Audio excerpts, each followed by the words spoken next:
Good morning. Will everybody please be seated?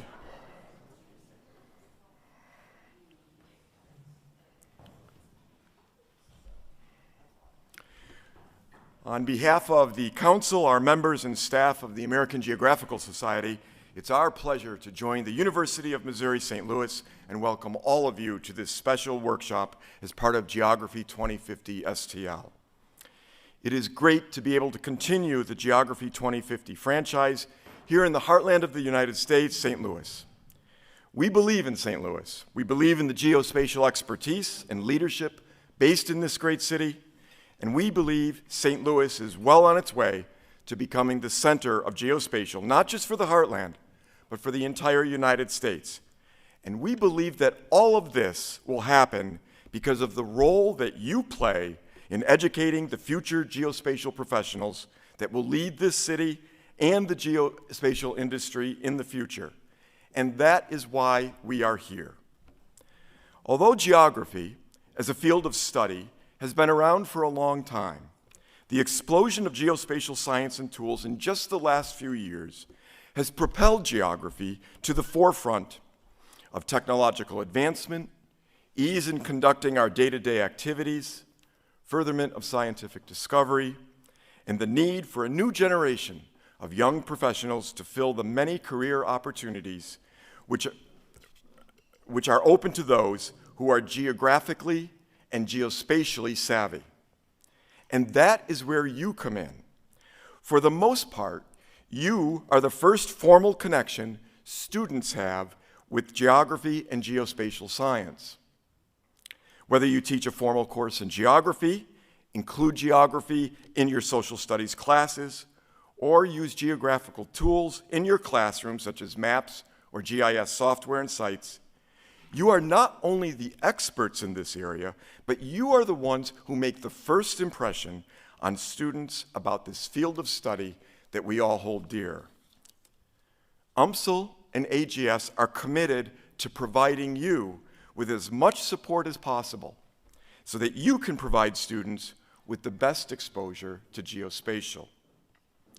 We see St. Louis as the new center of geospatial in the US, and through your efforts that many, perhaps most, of the future geospatial professionals who will fill positions at NGA, Esri, Planet Labs, and the hundreds of other geospatial organizations who are calling St. Louis home, we recognize something that many of you have always known. It starts in your schools through your efforts. Throughout the relationship UMSL and AGS have built over the past years, there is a fundamental cornerstone we share. We are here to help. We do not want to sell you anything. No, really. We are not going to ask you to buy anything from us. We're not even going to ask you to join our organization.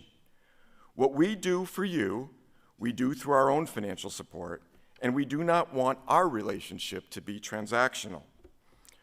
We believe in the absolute importance of geographic education, and we will do whatever it takes to help you, the people who are at the front lines, the people who make geographic and geospatial education possible. When we were planning the Geography 2050 STL Symposium, we knew from the beginning that a teacher workshop has to be a big part of the program. Early in our discussions, Esri let us know that they wanted to be part of this. Esri's commitment to education has a long history, and from the beginning, they've made their software available to our nation's schools at little or no cost. Their support for bringing technology into schools has served as a model for many other disciplines and organizations. AGS has had a relationship with Esri since the beginning, and we are very proud that they are the sponsor of today's workshop. Thank you, Esri. We have a lot of ground. We have a lot of ground to cover today, so let's not lose time. We want to start our day with a blue ribbon panel of 4 of the most important individuals who are leading the cause for geospatial here in St. Louis. When we contacted them and asked for their participation, their immediate and enthusiastic response to us was a clear indicator that this group of people understand the critical role that you play, as St. Louis leads the nation in geospatial. It is a pleasure for me to hand the stage over to Dr. Reda Amer and his panel. Reda?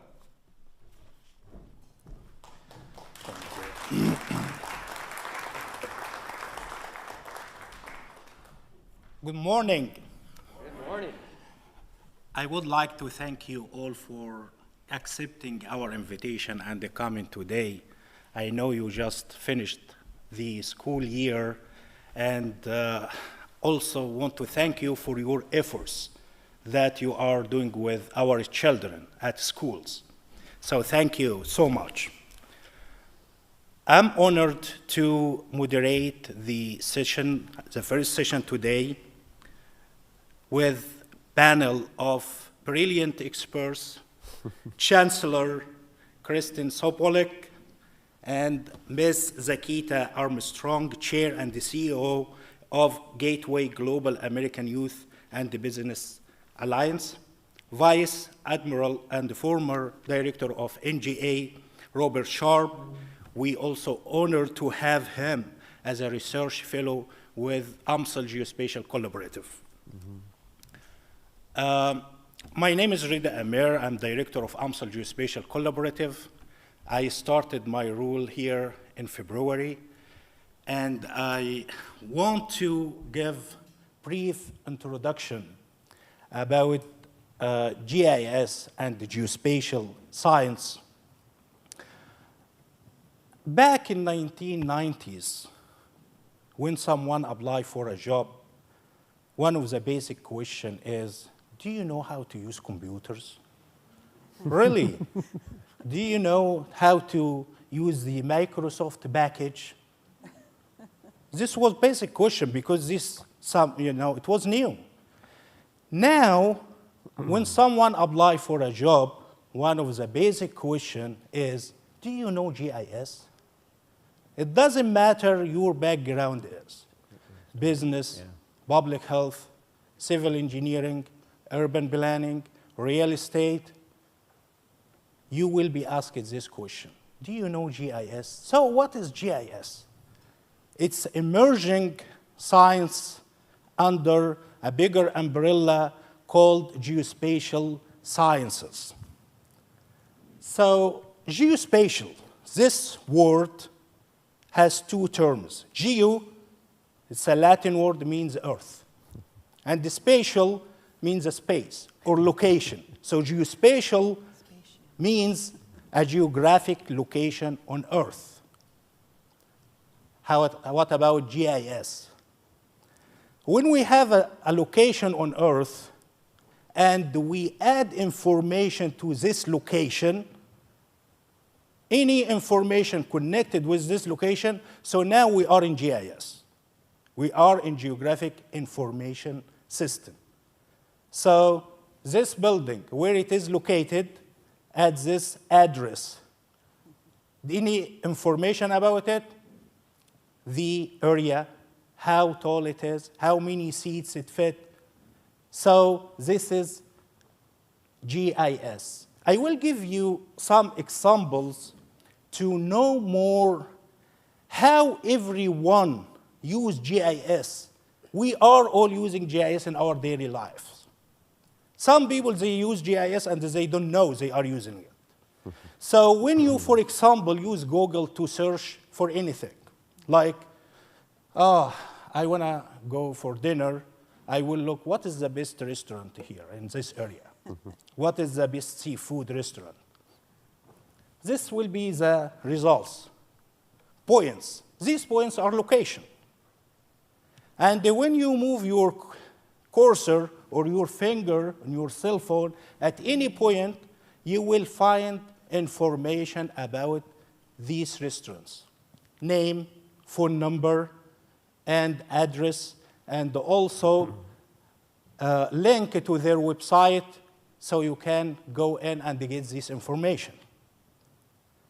When you start driving, select any point, the GPS will take you to that location. So all of this are GIS and geospatial. The GPS is the work with from signal from satellite to direct you to the correct directions. Determining these addresses and disease location is geocoding, GIS. Another example, we all suffered from COVID-19 and pandemic, and following the news, what is updates, how many cases. So thanks for Johns Hopkins resources. They provided daily updates on this. So this is the last updated map on March this year for pandemic cases. Look at this map, different colors. Darker colors means more cases. These are hotspots of COVID. Lighter color means lower number of cases. This US map, counties and the number of cases. How many counties we have in the United States? More than 3,000. So imagine that you have a 3,000 spreadsheet in front of you. And you want to know what counties they have the higher number of cases. How long does this will take from your time? 1 hour, 2 hours, a day? Maybe more. 3,000 spreadsheets. How much time it took from you to know what is going on? A minute. A picture worth more than 1,000 words. So this is the beauty of GIS. One last example. This map was made by one of my undergraduate students when I was a professor at Tulane University in New Orleans. The project was about what the best location in New Orleans for a new park.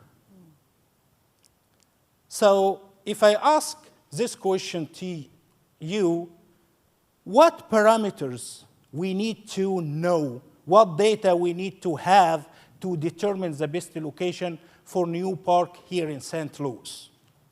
So, for example, you need to know where is the existing park first. You need the new park not to be close or very close to the existing park. We need the new park to be closer to schools, nursery home, accessible to roads and highways. All of this are built as layers, and then we get these results. The model, the green color is the existing parks, and the yellow color is the places that we can make a new color. So we can make decisions based on the geospatial analysis. Many thousands of examples, so I'm not going to go more, it is not a lecture. So I will go now to what is going on here in St. Louis. St. Louis is the national hub of geospatial science, technology, and industry. And all parties working hard to make it a global hub. And without you, we cannot reach it to that point. Because to reach it to that point, we need to start from early ages, from schools. We need to prepare the coming generations for spatially thinking. So they can do better than we are doing now.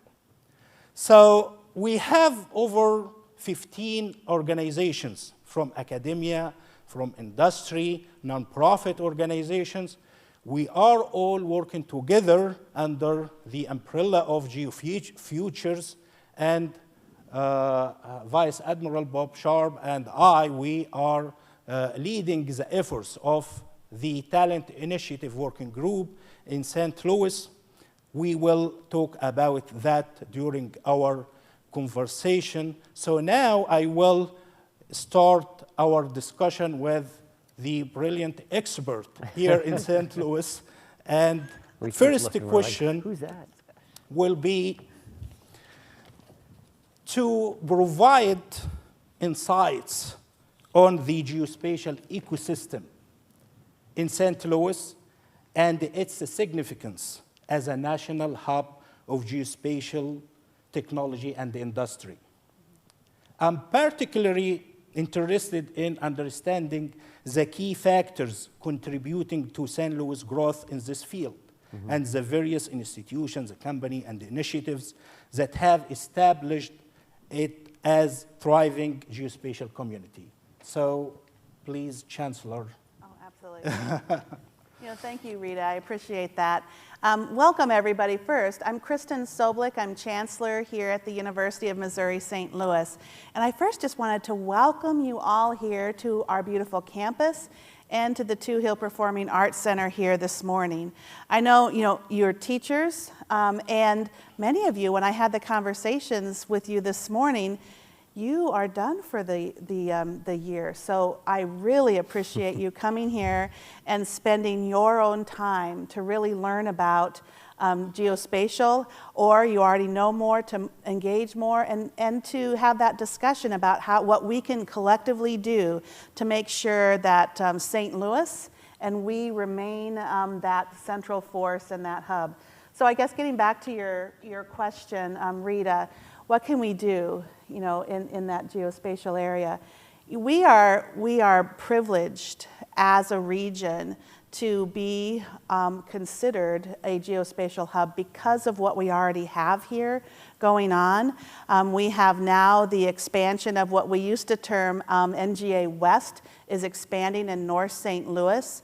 And with that expansion, which is now NGA St. Louis, by the way, with that expansion, it's important for all of us collectively to work together to make sure that we are coalescing our assets. We have so many things going on in the educational space, and as Rita had indicated, in the nonprofit space, higher education industry. A lot of us are all working very hard and have for many years to make sure that we are advancing geospatial here in St. Louis. And what I think is important now is, of course, to continue that work, but to make sure that we're working together so that we're aligned in how we're building out the talent pipeline from K through 16, from the beginning all the way up, that's your crucial, important role. But it feeds into the talent pipeline for our industry partners, for the NGA itself, and just for the knowledge and understanding of our students in our region on the importance of geospatial for our nation, but also important for the economic growth and development for St. Louis. So that's why I'm really proud that we have some partners here like Gateway Global, as well as Unleashing Potential, our higher educational partners, and as we coalesce and work together. I know Rita had shown, the talent working group. We also have a group that's focused on the research potential of geospatial. But from my perspective, it's about the collaboration, making sure that we are working collectively together so that we're not repeating efforts out and about in the ecosystem. And this symposium that we had starting yesterday for the research group and industry group, and today, which is the important part, we started with that, if I remember, John, as you had indicated, it's about that engagement early and often for our students, for our future workforce, for our future researchers. So that's what I would say. Yeah, please. Yeah, so I just want to add that in 2019, the region put together a plan called the Geo Futures Plan. And so to Dr. Soblik's point, we started very early on in trying to figure out how do we have an all-inclusive plan and strategy for becoming the geospatial hub of the world. And so the K through 16 has always been a really critical piece of that. And we knew from the very beginning that it was important that we had academia, K through 12, and industry all at the table so that we could move forward as a region. And so there is a strategic plan. And one of the things that I'm very proud of is that our strategic plan, GeoFutures, is not just a plan that we wrote and got shelved. It's a plan that we're really, really putting into action. So we're proud of that. Yeah, there was a great picture before this too. I'd thrown in there that shows you on a stage last week at the GeoInt Symposium, the panel, and I was just proud that was on the main stage, right at GeoInt. We had like 5,000 people here in St. Louis, and it's very technology focused, but they carved out deliberate time to talk about the importance of growing the future generation, and specifically. In that roadmap, it deliberately says, hey, we will be deliberate about reaching into underrepresented, under-resourced communities. So once again, I'm Bob Sharp. I was in the Navy for a few years. I signed up for 2, and I got stuck for about 34. The last job I had in the Navy was as the director of National Geospatial Intelligence Agency. I took over in 2019. And I was the 7th director, or I always refer to myself as 007. It sounds cooler. But as I took over the agency, I was taken over from Robert Cardillo, and he was the one who made the decision as to where to build the new headquarters. And it's replacement headquarters. You know, we have a facility right now that's aging down at 2nd Street, and it's kind of sandwiched between Anheuser-Busch and the river and the railroad, and we just can't upgrade the facility any further. So Tish Long had got the money. Robert made the decision to move into northern St. Louis, and I inherited that sort of project. But when I looked at it, I said, this is really good. This is really brilliant. Because Scott Air Force Base was a good option for building over there. But we would have missed the opportunity for what building it in northern St. Louis needs to be and could be, right? Because it's not on a base, and it's in an underdeveloped area. But then I looked at it and I said, it could be really special, but I don't even control, as director of NGA, I can't make it special, right? Because for it to be what its potential is going to take all this collaboration. It's going to take people coming together to make sure that we don't just build a facility with walls, right? That we actually move into that community, use it to connect, use it to change, use it to transform in pretty special ways. And I've been really impressed to see how far we've come in such a short amount of time. And it is this collaboration. As a matter of fact, after I do this panel, I have to go jump on a phone call to the county, Albemarle County up by Charlottesville, and the Commonwealth of Virginia, because they want to hear about what's going on in St. Louis. They're like, hey, can we do something like this? And it is federal, state, local government, business development leadership, right, / philanthropists, working with academia, working with industry partners who are establishing more of a footprint here, and not just bringing their business here, but also dedicating time and resources to think about how they can contribute to growing this talent pipeline. It's just, I've never seen something like this happen. And every time I talk to people, I'm like, hey, you need to see what's going on in St. Louis. And if you want to be involved in the geospatial world, you want to be involved in what's going on in St. Louis. And I'm so passionate about, so committed to this, that when I was looking at transitioning, the chancellor came to me and said, hey, I don't know what you're going to do in your next life, but we'd like you to somehow stay connected to St. Louis. And I said, absolutely. I would love to do that. So I thank the chancellor for affording me the opportunity to come here and not only work with the university to grow a geospatial collaborative, right, which will be a hub for multidisciplinary research, but also to be involved in talent initiative working groups and growing that future generation. Last thing I'll say before I hand it over to you, Rita, is I just want to thank you for who you are and what you do. My father was a career middle school teacher, right, in math and science and PE. My brother is a lifelong teacher. And I just think that your profession is so important. Really passionate about that. And I think sometimes you're certainly underpaid and underappreciated sometimes. But when I talk to people about who you are and the importance of it, I remind them, I'm like, it's just our future, right? It's just the future of our nation and our planet. That's right. And if you go to that next slide, that picture, we had high school students from Zakita's program at that function last week, right? And they got to hear the panel, they got to walk around and see the technology. But that's what it's all about, right? Because I'm getting old, right? And other people are going to be, I want our future to be bright, right? So as a military member, especially walking around in uniform, people go out of their way to thank me for my service, right? They always do that. I just want to take this opportunity to thank you for your service, and a round of applause for you.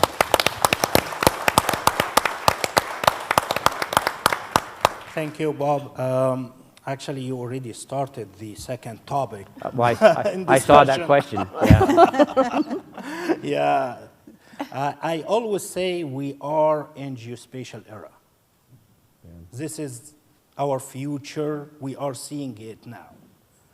And we invest in our children.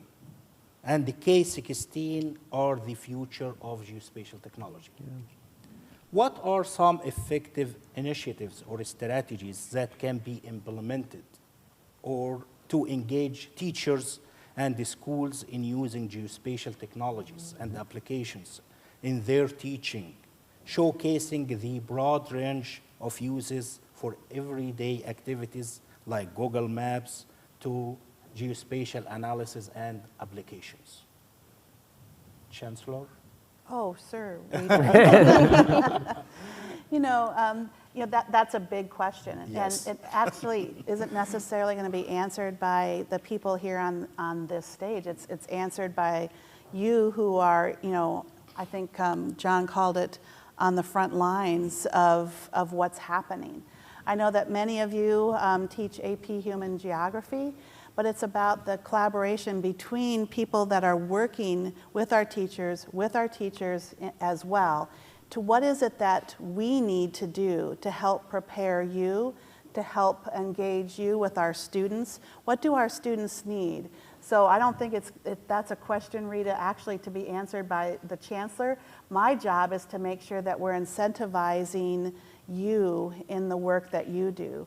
So I take a look at, we have our Dean of our College of Education out here, Dean Ann Taylor, and some of our faculty as well that help prepare the teachers and the curriculum. So that's what I'm going to say. It's called, it's others, and I need to help in that role. So I'm going to pass that over to somebody to my left. One thing that I think is that it's important for us to get teachers to understand that geospatial is not something that is like in a silo, right? And so understanding how you can apply it to whatever your specialty is really a big piece of this. So for example, when we go to schools and we talk to teachers, Gateway Global goes to schools and we have an event called Next Geo Intelligence Ready, which we put together with NGA. And so when we go to schools and we talk to teachers, we talk to them about how the technology applies to the subject that they're teaching, so that it's not something that is like, oh, well, I'm not a tech person, or I don't really understand anything about that, so it's not for me, it's for maybe a hard science teacher. If you teach a social science, for example, you can use the technology to show, as Rita showed, so that students have a visualization of what you're teaching them. And so I would say that really the big strategy is helping you to understand how it applies to what you love to teach. Mm-hmm. I want to add on that, as we formed our geospatial collaborative here at the university, the faculty who are engaged in that are across all disciplines, because they're using geospatial in their research, in their teaching, and their engagement. And I think that's the biggest point of this kind of 2-day conference is that, and as Rita had pointed out, geospatial can be applied and is foundational, frankly, to anything, any question, any situation, any concern. We can use geospatial technology and ideas as the foundation. So I think that's important. Yeah, I'm more than a little biased because I was the director of Geospatial Intelligence Agency, but I'd tell people everything that happens in time and space, right? Everything. So I would challenge you to try and give me something that it doesn't apply to, and I will come back at you and say, no, here's how you could use these tools to be better, more effective and efficient. And it really is a powerful way of, a geographic perspective, when you can look at it and analyze it spatially and temporally, it allows you to see things that you don't see other than looking at that, right? That visualizing it. And then therefore, it also allows you to start to discuss what you can do about challenges and issues. It also is a really powerful tool to help you communicate things that you're trying to communicate, right, visually. So it's a really powerful tool. And I'll give you some challenges here and some requests just to make this of value. One, we're hoping that you walk away with a little more knowledge as to resources that are available to you, right? Or people that are involved in this world that you can connect to and stay connected with. And I always challenge people in venues like this, meet some people you don't know, exchange contact data, and stay connected. Actually go home and like email that person to say, hey, it was really nice meeting you. I'll give you another challenge is help us spread the word on this, right? You know a lot of people that aren't here right now. Just help them understand what's going on right now in this ecosystem and how they can get involved. There was a great Heather Locklear commercial years and years ago for Fabergé, and I had hair when the commercial came out, right? But she would talk about if you tell two people and they tell two people and right, and so on and so on. So I'm challenging you to do that. Help us spread the word about the importance of this time, in St. Louis and being part of this ecosystem. I challenged Bob, how can you weave in Heather Locklear and Fabergé up here? I'm impressed. Yeah, that's how my mind works. It's scary. Yeah, I want to add thank you for all of this information.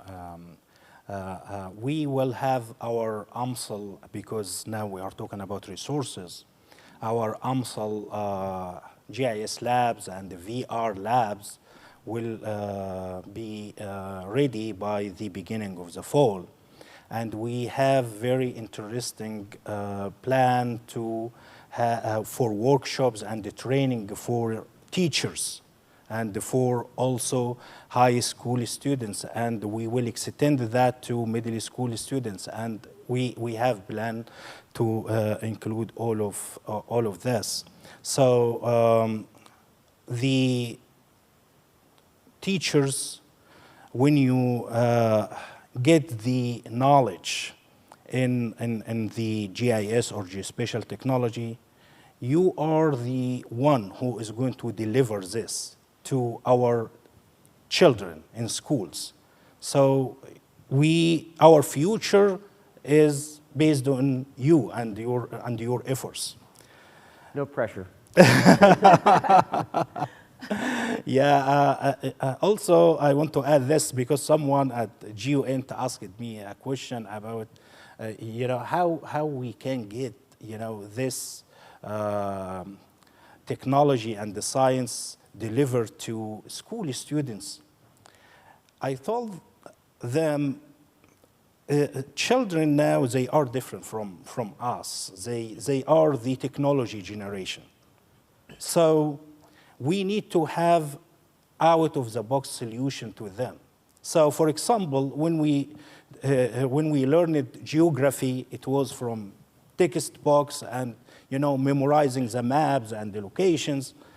And when you ask a student now to do that, it will be very hard for them. They spend most of the day on iPads. I have 3 children. They talk to me from behind the iPads and the phones. So, what if we deliver this science to them in this format? Make the geography in story maps. Make the GIS as apps and the games. So they will like to do it. They will love to learn this technology. And this will be included in our discussion with the Talent Initiative Working Group that we have monthly meeting, and we are going to continue in that, and our teachers will be included in all of these efforts. The last, I know we took too long time. I just wanted to add something to Yeah, that sure. really quickly. Sorry. To add to the point is that once young people get an understanding of the geospatial technology and they start to think about things geographically, their whole world opens up. Yeah. It's transformative, and they go from not even knowing this word, geospatial, to now walking into a room and being able to talk to you about things that are going on in the world and how it impacts the nation and the community. Yeah. So this really is, it really is transformative for young people. They get excited once they learn it. Zakita's had youngsters brief myself, the deputy director Yeah. of NGA, and they're amazing, right? They just wow you with their enthusiasm and the way that they can take complex situations and start to understand it and tell the story in very easy to understand ways. It's just, yeah, our future is bright. It is bright, and they're excited. They get excited. Yeah. Yeah, we are now at the last point in this discussion, because we are all must work as one unit, as a community, and we want to talk about the strategies that are being implemented to strengthen the talent pipeline and ensure the inclusion of underrepresented groups in efforts to develop the geospatial workforce in St. Louis. So we'll start with Zakita in this question because of her great job for our ecosystem. Thank you. I appreciate that. So one of the biggest strategies is really engagement, or awareness. I'll start with that. The awareness piece. We always say that you can't pursue what you're not aware of, right? So making sure that young people are aware of what the opportunities are in terms of a pathway, I should say, or several pathways. So that's the first piece, the awareness. And then once they're aware, now what do we do with this awareness? Well, here's some skills that you can have to build a resume or to transfer into higher education or to go into the workforce. So that's a big piece of it, and meeting people where they are in terms of underrepresented communities. So we serve both the urban center and rural communities because we know that there's issues in both. And so making sure that young people know that we know what your situation is, or we understand it, I should say, and that we are willing to meet you where you are. That's a big piece of being able to service the underrepresented groups, or under-resourced for sure. Yeah, as a CEO of Gateway Global, yeah, what is a Gateway Global? Gateway Global is a tech-based workforce development organization. And so, and I always have to tell people, it's not in lieu of higher education like workforce development organizations usually are. We tell our students, do this and pursue higher ed. It's not an either or, because we understand with more education, there's more role responsibility and higher pay. And quite often when they come to us, they may not know what they want to do, but by the time they leave, they know they want to do something big and impactful. So. Yeah, also, UMSL is different from other universities here in St. Louis. We have diverse students from all groups, from underrepresented groups. So, Chancellor, I'm sure you will add to this point. Oh, absolutely. Yes, I will.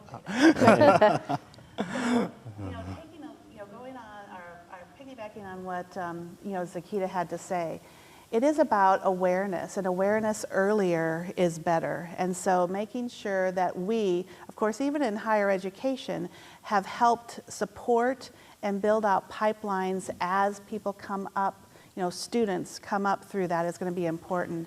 We have a fantastic bridge program that has long been important, particularly in under-resourced areas of our region, to really help prepare students to be a contributor, to understand and become aware of what the options that they have in the world, and make them prepared and help them be easily accessible to those opportunities. So that's important for us to help build that pipeline, but also to collaborate and coalesce with others that are working in that space so that things are seamless, so that we are having people aware of that. But even in higher education now, you take a look at, I guess I would say, the previous model of higher ed, which was very much, you come here for 4 years and we'll prepare in whatever it is that you want and go out. That model, frankly, to be educationally relevant, we have evolved to what the future needs. And that is making sure that students can come in and get the training and skills that they need and go back into the job force. People are popping in and out. And we have to make sure that every time they do that, the skills that they've had previously are absolutely applied, applicable to the next set of skills. So it's not necessarily a 4-year education, frankly, is not the future. It's not what people necessarily need. And as many of you who are teachers know, you're here because you want, the next level, the next scale up. That's what we're doing all across the space, and geospatial has to be a big component of that. I was hoping you would talk about the Bridge program, because it really is a great example that others should replicate. And what I love about the program is it's something I call intrusive talent management. It's right. It's rolling up your sleeves and engaging and creating that awareness and opportunity, and then also following through and making resources available. And it's if you're not familiar with the program, I don't have long. I could talk about it for hours, but it's just one of those things. When I saw it, I'm like, this is it's transforming lives. It's and not just individual lives, but families' lives. And I know we're about to get the hook here. Two things I'd say about what's really special about what's going on out here is the teaming, right, and the collaborative effort. And I was talking to somebody here earlier today. It's people who normally you might look at what they do and they might think of somebody else's success as competition, right? There's no competitive focus out here. It really is one big team, and team very broadly defined. So if you don't think you're on the team, you are, right? You just didn't know it yet. But so anybody who's saying, hey, I want to contribute, we're like, yes. We don't even know what you're going to do, but you're on the team. So I think that's really special out here. And then the inclusivity about this, I've always been very deliberate about this with my teams. And I deliberately look around the room and I'm like, okay, who's here? And then I spend time, I'm like, who's not here and could be and should be? So I think as we continue to grow this, we just need to make that part of our filter, right? And to continually think about how do we continue to strengthen our efforts. And it really is, I highlight it once again as an example for other regions in this country to emulate, right? Maybe not centered around geospatial, but this is the way that we can really be our potential, I think, as a nation. This collaboration between like-minded individuals that have different resources, different abilities, and just bringing those all together, focused on what is most important for our future, which is our next generation. Yeah, thank you so much. I want to thank you again for coming today, and thank you for the interesting discussion today. Nicole wants us to run out of here. Thank you. Thank you, Retta, Zakita, Bob, and Kristen, for a great beginning to the day. Your commitment to the teachers of St. Louis is a strong acknowledgement that the role of teachers in the school systems in providing St. Louis with the workforce the geospatial industry needs. Nothing screams geography or geospatial more than maps. Maps have guided human existence from the beginning of time. Excuse me. They help us to understand our world visually, and they are ubiquitous in our daily lives. Technology has made it so that now we not only use maps, we can all make them. Over the past 8 years, AGS has had the pleasure to work with OpenStreetMap, OSM, who brings to our advanced placement human geography teachers practical and always fun experiences to help teachers use maps in the classroom. We are happy that we were able to convince them to make the trip and join us today. In addition, right here at UMSL, we have a professor who is a nationally recognized expert in story maps and she has practical examples of how to use story maps in the classroom. And very appropriately, to lead this session, we have Dr. Tara Mott, who is the NGA account manager for Esri. Tara?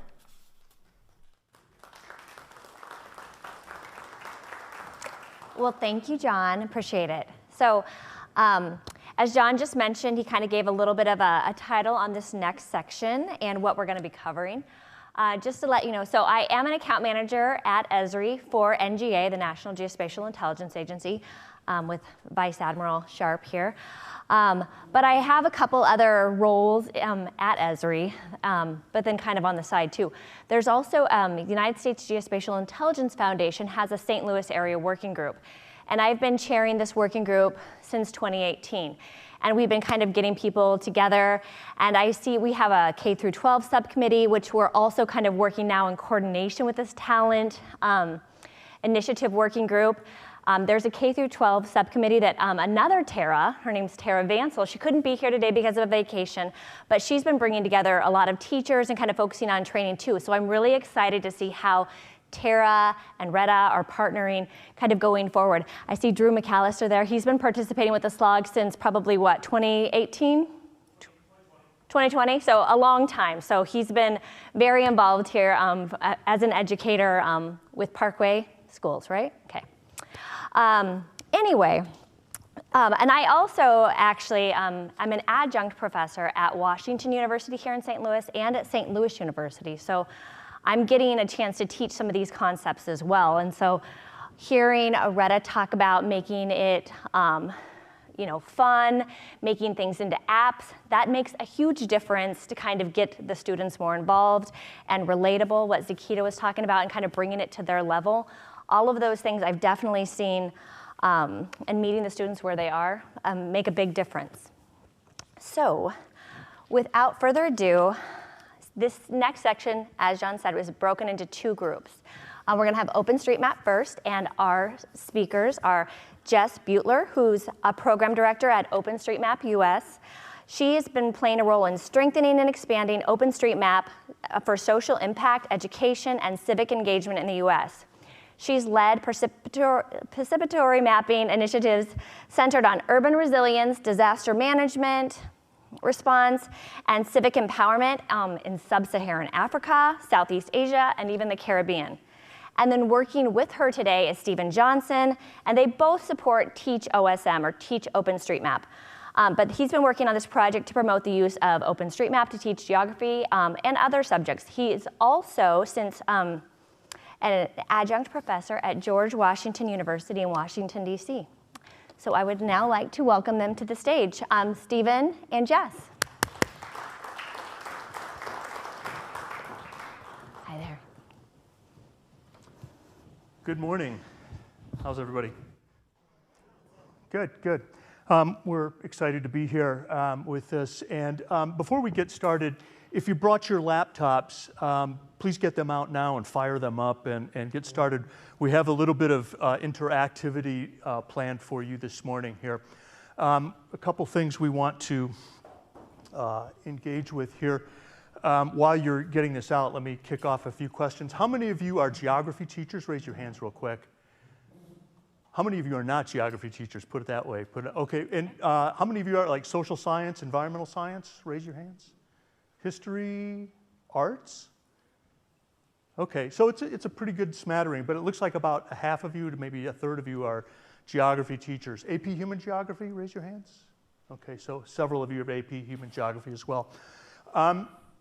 It's our understanding that AP Human Geographers tend to struggle with Unit 1, which is about maps, map scale, map reading, map intelligence, and we have it on good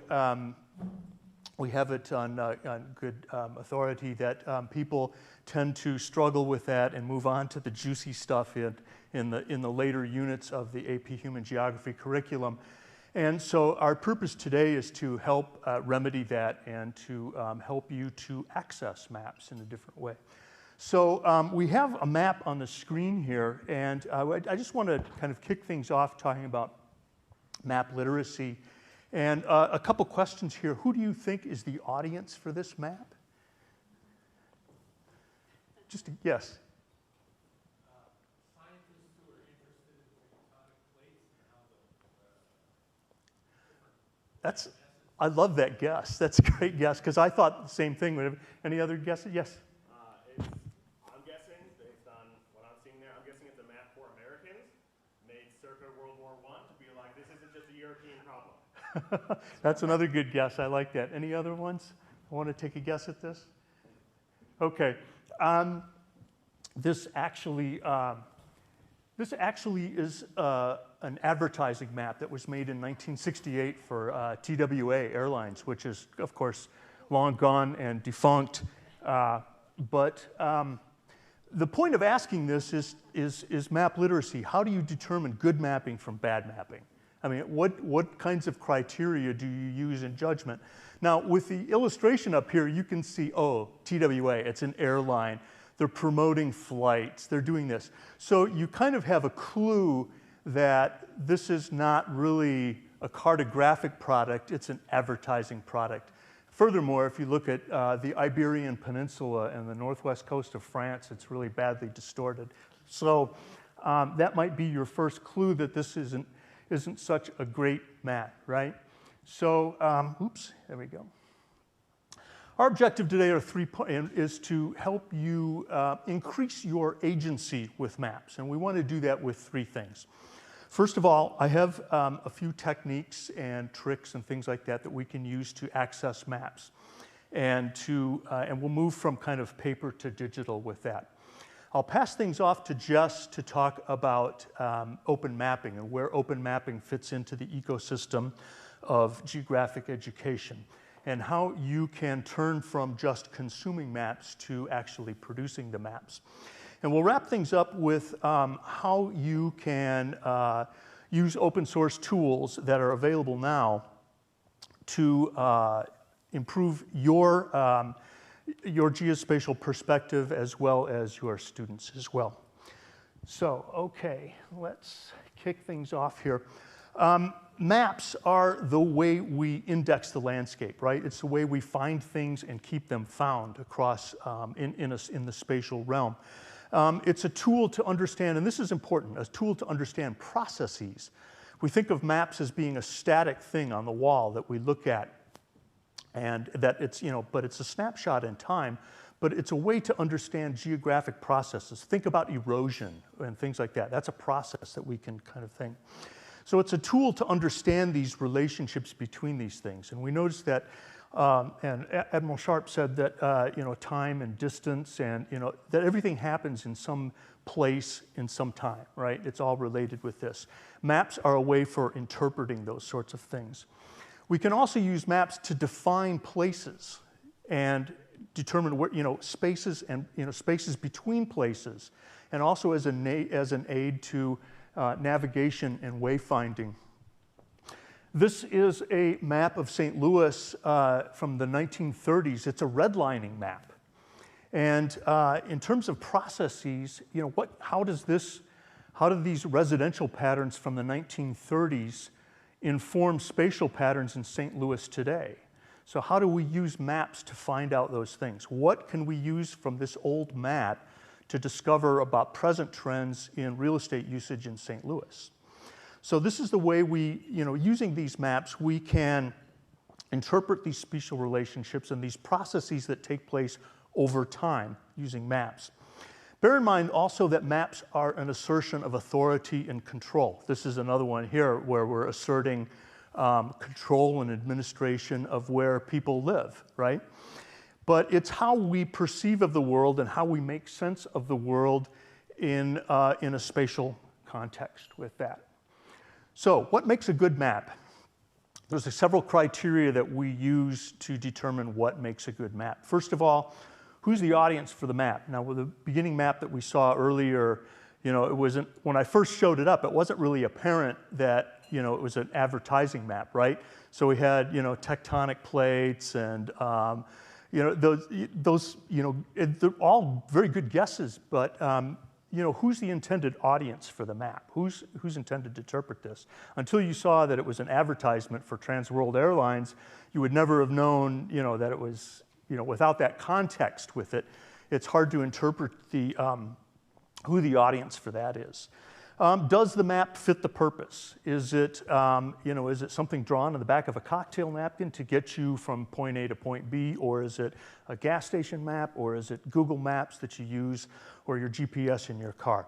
How reliable is that map for the intended purpose? In other words, things like accuracy and precision come into play here with maps. Both paper and digital maps can benefit from a good critique, which means that you should be able to size up a map, and you should be able to assist your students in sizing up what makes a good map, and we'll get to this in just a minute. The point here is that all maps are a compromise. They're an interpretation, and they're an assertion of the map maker's authority. So and we'll talk in a minute about how you can be a map maker and assert your own authority over the map as well. All maps are wrong. There are, and this is a problem. Now, the reason all maps are wrong is that we're taking this globe, we're taking this three-dimensional object, and we have to squash it into something flat, and that's a problem. So Gerardus Mercator in the 1500s developed this map that you see here. This, everybody knows the pull-down map, from the classrooms. It's always the Mercator projection in here. But what we don't see in that map that everybody's familiar with is how distortion factors in our perceptions of the world. So you can see the red circles indicate the levels of distortion here. And you can see on the poles of the Earth, you can see the South Pole stretches all the way across the bottom of the map. And you can see Greenland is wider at the top, but you can see with the red circles, Tissot's indicatrix, that where the distortion occurs. So this is a problem for all maps. And let's see. First exercise here, can you, what I want to do is walk through a couple of these. And so if you can get out your laptops and point your browsers to that first URL. If you need assistance, Jess is wandering the floor. She's got her hand up over here in the corner. So if you need some help getting to this. But what I would like you to do is point your browsers to this URL. And there's there's a few projections on there. And what I'd like you to do is just compare a handful of those.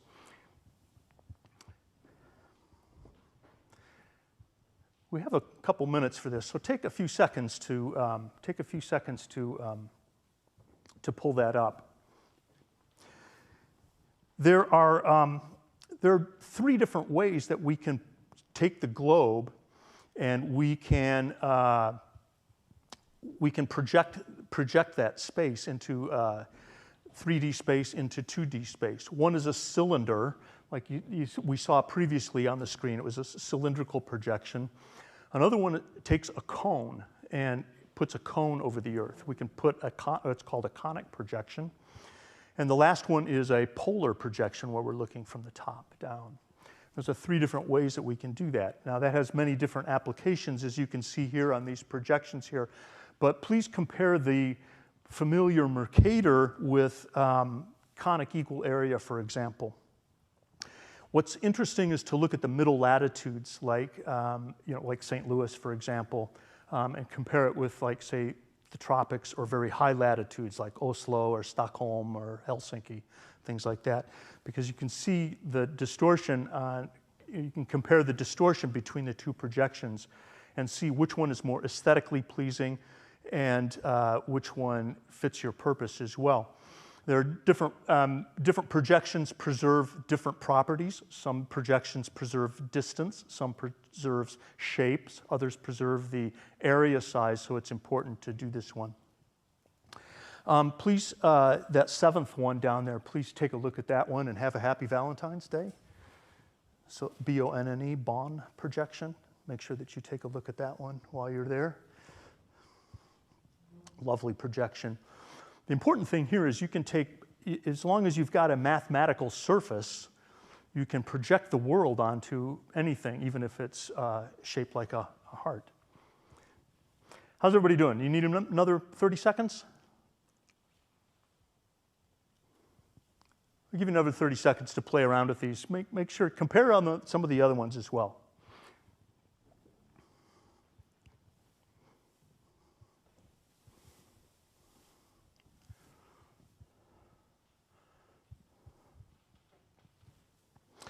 The azimuthal projection is rather interesting as well. It preserves the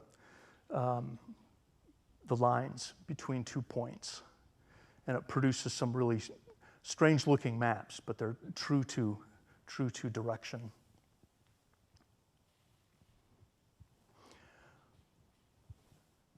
Okay, you need another minute, another little bit? What's everybody think? You ready to move on? Okay. Second thing, point your browser to the second link there, thetruesize.com. Give you a second to pull that up.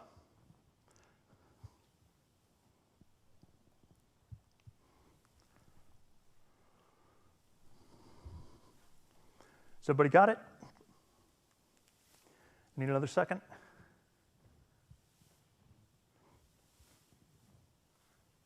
Okay, when you pull up the site, in the search box on the left-hand side, type in Greenland. And what I would like for you to do is click on Greenland and drag it down into the continent of Africa.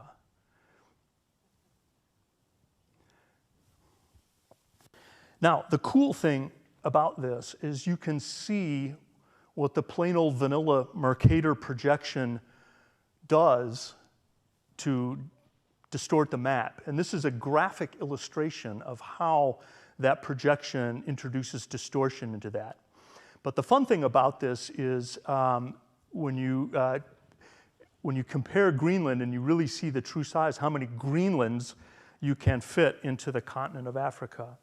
And to me, this is like a real, aha moment for students when they can see, oh, this is how much distortion is introduced into this map.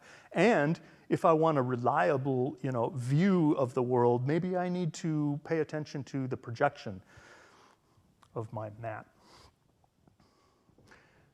I'll give you a couple more seconds to play around with that because it's kind of a cool tool. You can drag England into the continent of Africa as well. That's another good one to do.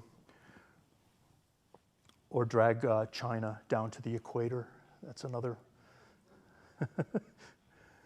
But you get the point. You get the point that there's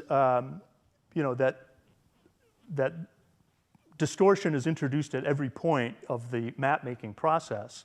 And we can kind of diminish it, but I think the important thing here is to acknowledge it and make the user aware of what projection they're using and what possibilities of kinds of distortion, errors, inaccuracies, and things like that introduces into the map, and whether the map is suitable for the purpose that you're intending it to use.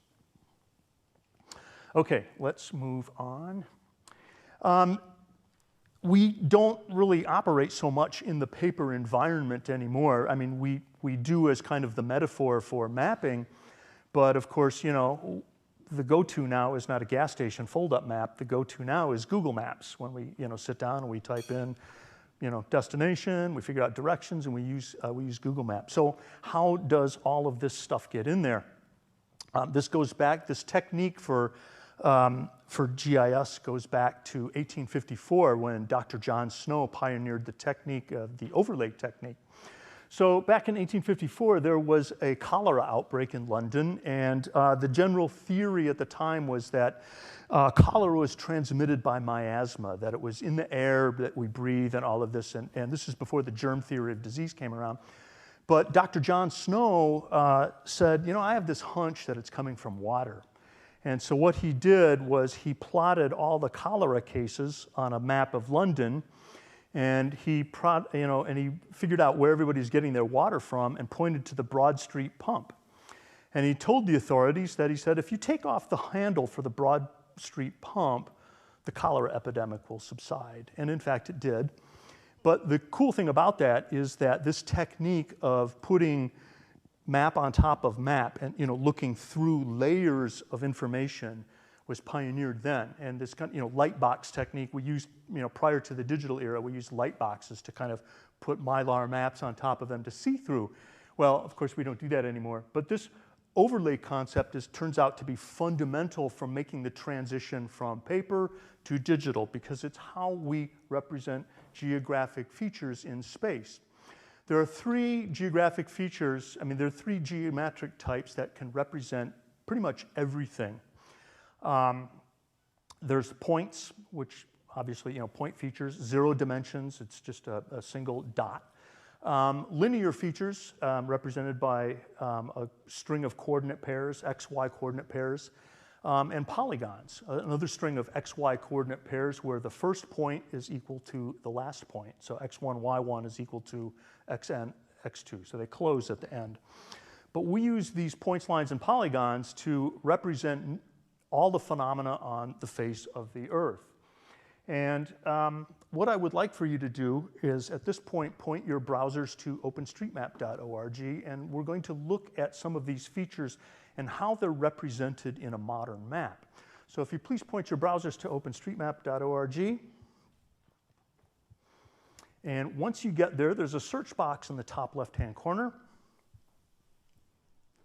Has everybody got it? And in the search box, please type Epcot. I think you can just Epcot and select the first entry. If you need assistance, Jess is wandering the floor back here, so.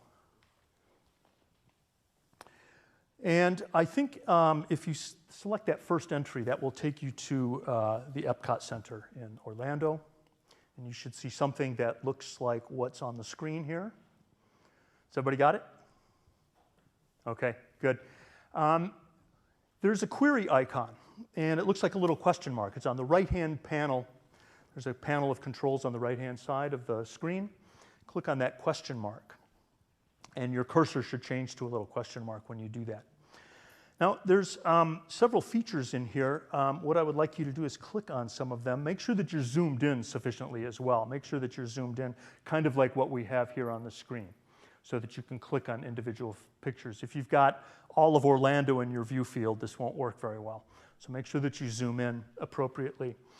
What I would like you to do is click on some of these features here. I would suggest clicking on that monorail, the monorail track there. Looks like the little loop.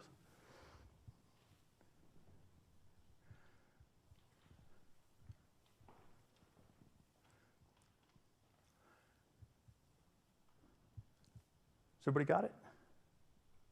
Yeah. What do you get? What does it say when you click on the rail? What's returned?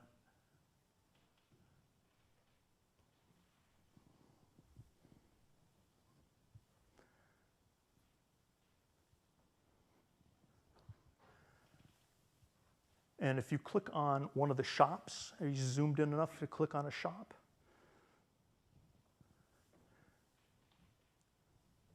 And how are the shops represented?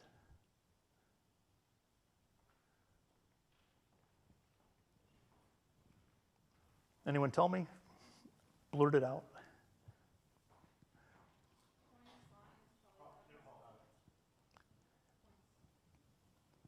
Yeah, some are points, and the buildings themselves should be what? Polygons, yeah. And the Epcot rail, the monorail, what would you expect that to be? Linear feature, exactly. So you get the point. You can use this, and feel free to use this with your students as well, and have them interrogate the map as well to determine geometric types that are represented in a modern map. But this is a quick exercise that you can do to kind of familiarize students with the different geometric types that you embed in a modern digital map with this. Need a few more seconds? You want to play for a few more seconds?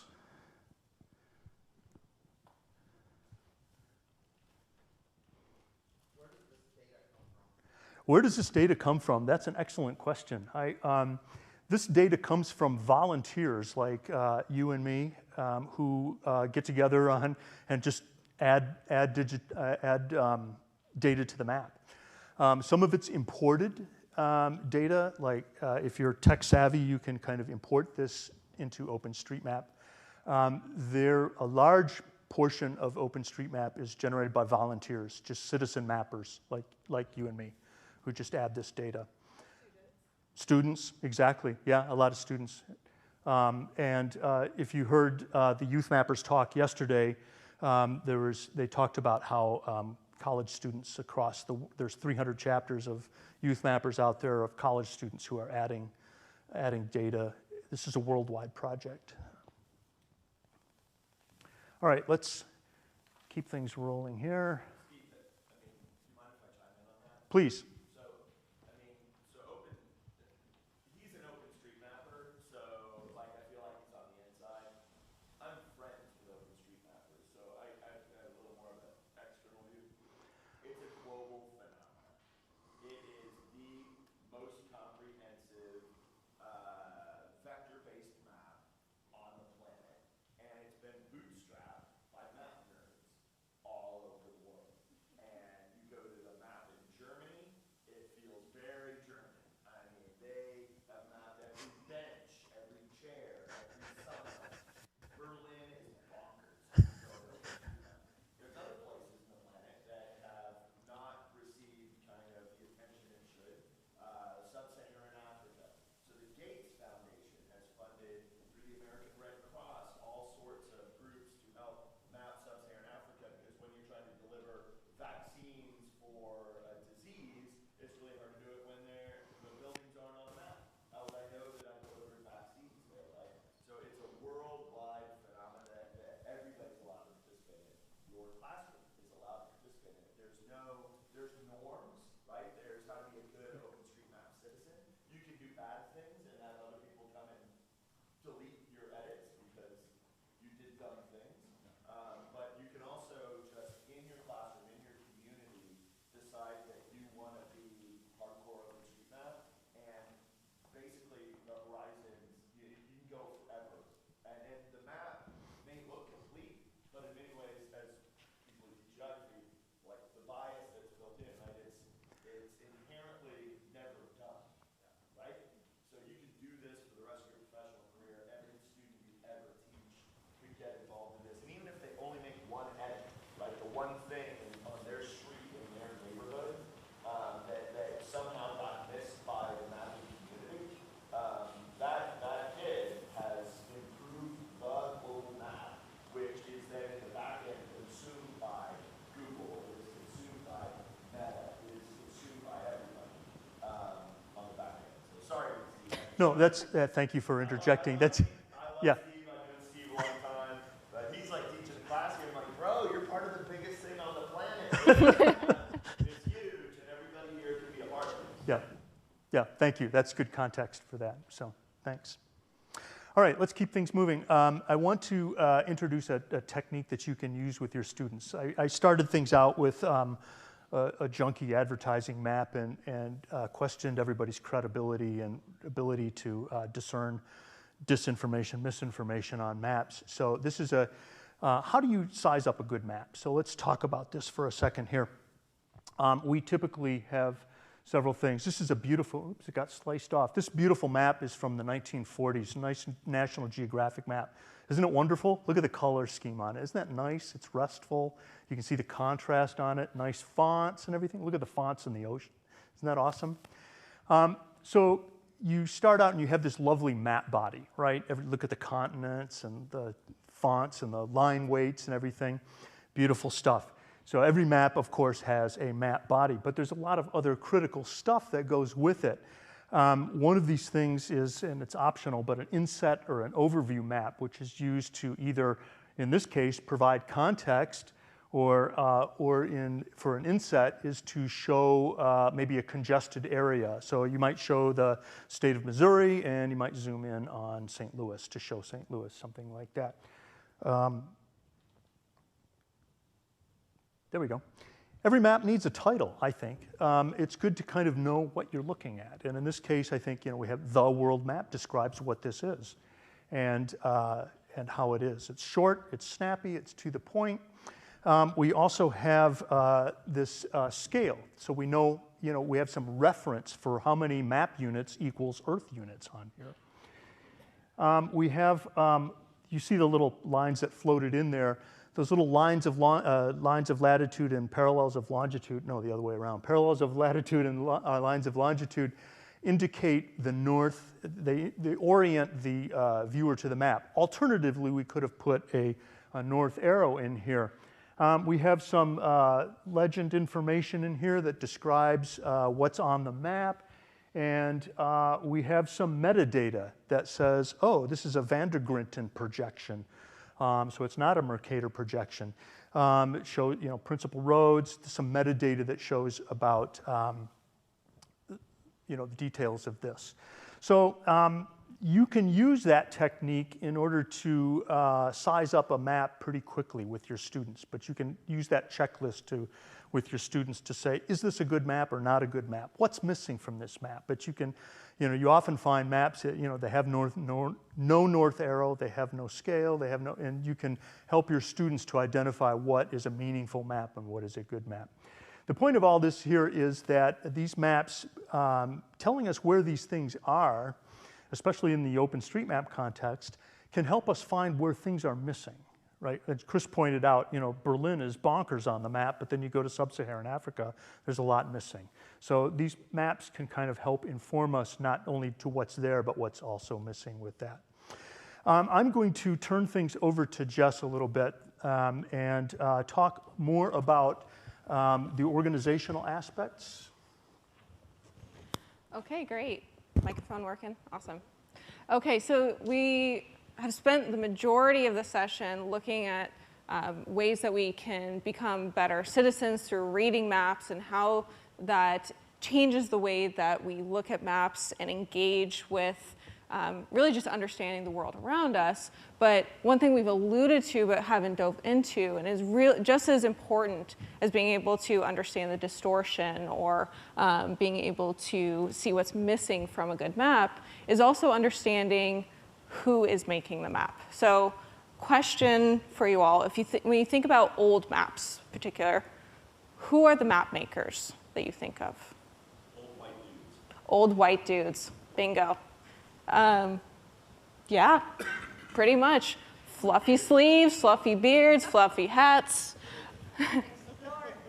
So yeah, we have Mercator here. Also, I think I heard explorers as well. That's another one exactly. So again, a lot of white dudes. But I think this picture is from a government survey in Australia in the 1800s. And this is really how a lot of maps have been made for much of history, is by folks that look like this. How about maps today? These guys have never seen a Taco Bell or a Target. So when one gets out in your neighborhood, how is that getting on a map? Oh. Google. That's the one we think about, right? These are what we think about when we think of map makers, whether it's an old map or a new map. But there's a lot of commonalities between these three pictures here. And that's that these map makers hold power, privilege, and money. And that's been the driving factor of maps for most of history. And that's okay. We need money to make maps oftentimes. But it's important for us to question, how does that change how we view the world? When there's only a handful of old white dudes making the maps, whose voices are missing from the maps that we are reading?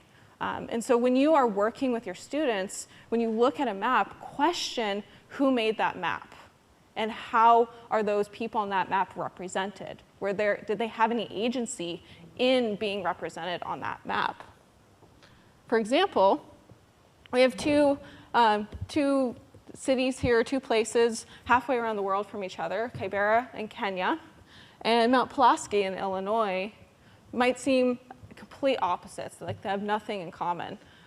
But in fact, they have a lot in common, particularly in how they are represented on maps. Kibera being in an under-resourced part of the world, and Mount Pulaski being in a rural part of the United States, both for a long time have been under-mapped. And what I mean by under-mapped is you might be able to find their place name on a map.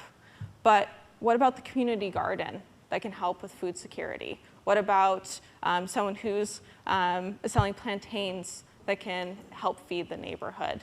That kind of information that might help a community, because both Kibera and Mount Pulaski, very different places when you look at the pictures, but both are undermapped and battle food security issues. So being able to map what's important to a community, what those needs are, who is doing that?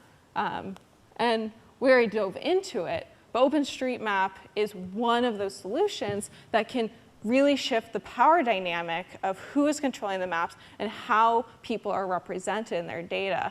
So we got a great intro to OpenStreetMap, but just to recap on that, it is the world's largest freely editable geospatial database in the world. It is a global project that anyone, anywhere in the world can edit and add data that's important to them. So if someone is living in Western Tanzania and their map never made it onto Google or a government map, they can add that to make sure that they are represented when, say, there are policy decisions made or there is a natural disaster, their community can be put onto that map. And so we've really shifted that power dynamic. Yes, there are still tons of companies that are contributing and governments contributing to OpenStreetMap because they've seen the value of it, but now it's a democratized map because communities can be the ones also contributing to the very same map. How many of you have received an Amazon delivery to your house? Awesome. It got there in part because of OpenStreetMap. AWS mapped every driveway in the United States because they wanted to get packages to your house. They mapped that in OpenStreetMap. So the same data that your students could be doing to support, say, a refugee crisis in northern Uganda, it's the same data set that's being used by the United Nations, by Microsoft, by Washington Post, New York Times. There's thousands of organizations, and now we're all contributing to one place where we can all use this data. And what's amazing about this is the detail that we can get to. Some folks might be more interested in making sure their deliveries get to them, so they'll make sure their driveway's on the map. But others might care about, say, pedestrian access, bicycle infrastructure. Do you know that accessibility ramps in the US used for wheelchair access? Nobody knows where they all are. Nobody knows how many there are in the US. But if we map them, we can figure that out, and we can find those gaps. And so a lot of communities are doing that. Like in Charlottesville, communities of mappers come together to map all of those wheelchair ramps so that they can advocate for better access for wheelchair users. So with OpenStreetMap and other open mapping projects, mapping has been ushered into this new era where maps are used as a tool for digital democracy and can be used by communities for that on-ramp to digital literacy, representation, and to be used as a tool for self-advocacy, which has really shifted the game of how we interact with maps and who has that power. So I'm going to speed up because we're running out of time here. But with going back to Kibera and going back to Mount Pulaski, with the issues that these communities might be facing, they've taken that into their own hands. Kibera is one of the largest slums in the world, but it's now one of the best mapped places in the world. And that was done by community members in that local area. It wasn't flying in experts from the US or the UK. It was people in that community adding to the map, and now resources can be figured out and brought into that neighborhood or that part of the city for their needs. And same with rural Illinois, just the same students actually were working on mapping Mount Pulaski and other parts of rural America for the same reason. So I'll try to push through this really quickly, but OpenStreetMap has really become this platform as well for students and educators to not only learn through active mapping, so not just consuming mapping, but becoming map makers themselves, and not only contributing to this global project, but being able to have those ready-made projects in their community. So if there is an issue you care about in your community, if there are flooding issues, or if you want to figure out where all those wheelchair ramps are, or if you want to map all of the little free libraries in your community. Those are all things that students have on their own decided was important to them for one reason or another, and with their classes, with their teachers, are improving how they're represented on maps. And so we, Stephen and I are with Teach-OSM. It's a program of OpenStreetMap US, and we're doing just that. We're working with students and educators, not only in the US, but globally, to try to help make this more accessible to students and educators. So I'll pass it off to Stephen. All right. I want to give you three short examples before we dash off the stage here about some teachers who are actually using this in their classes now. Jamie Dickinson is in upstate New York, and she's using, she's an earth science teacher, and she's using OpenStreetMap in several different ways. A couple of them to map trees on the campus, which is a fascinating project, just trying to determine the carbon, the carbon saturation that trees act on their campus. Celeste Reynolds has been a long-time advocate of OpenStreetMap for the last 6 years. She's been working with her students with using OpenStreetMap largely to map refugee camps around the world, but she's also got an interesting project that she's starting with the local indigenous community, the Wampanoag tribe in Mashpee, Massachusetts.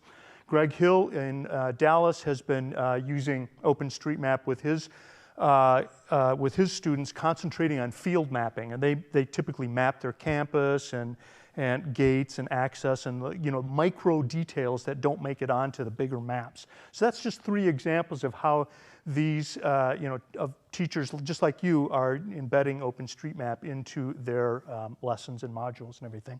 3 things that we do. We provide curriculum and modules. If you go to teachosm.org and click under projects, you'll find a ton of different resources that you can use through there. We also provide mentorships. We try to match teachers like you with geeky mappers like us. And we do, from time to time, sponsor some professional development grants. We had a challenge grant last year that was undertaken by a couple schools to do a cross-mapping on US 40 going through Western Pennsylvania and Maryland. It was a very successful project. So with that, I will turn things over, and please get in touch with us, and thank you very much for your attention. Thank you, Stephen. Thank you, Jess. No, that was great.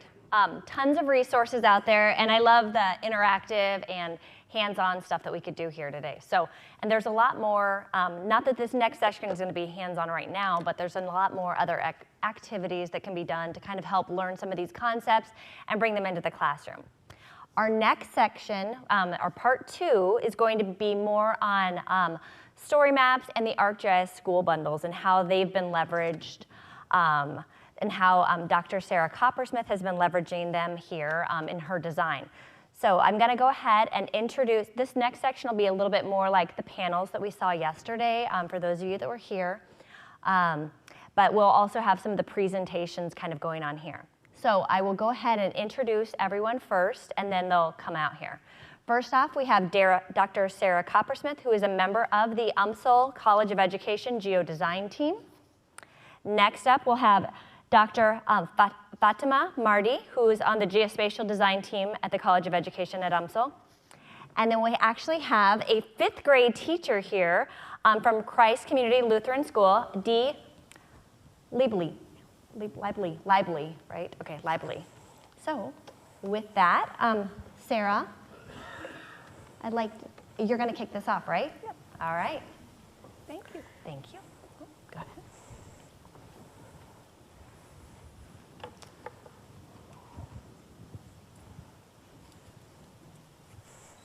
So it's not just all about story maps. It's all about the maps, how to connect tools and applications for K-12 teachers.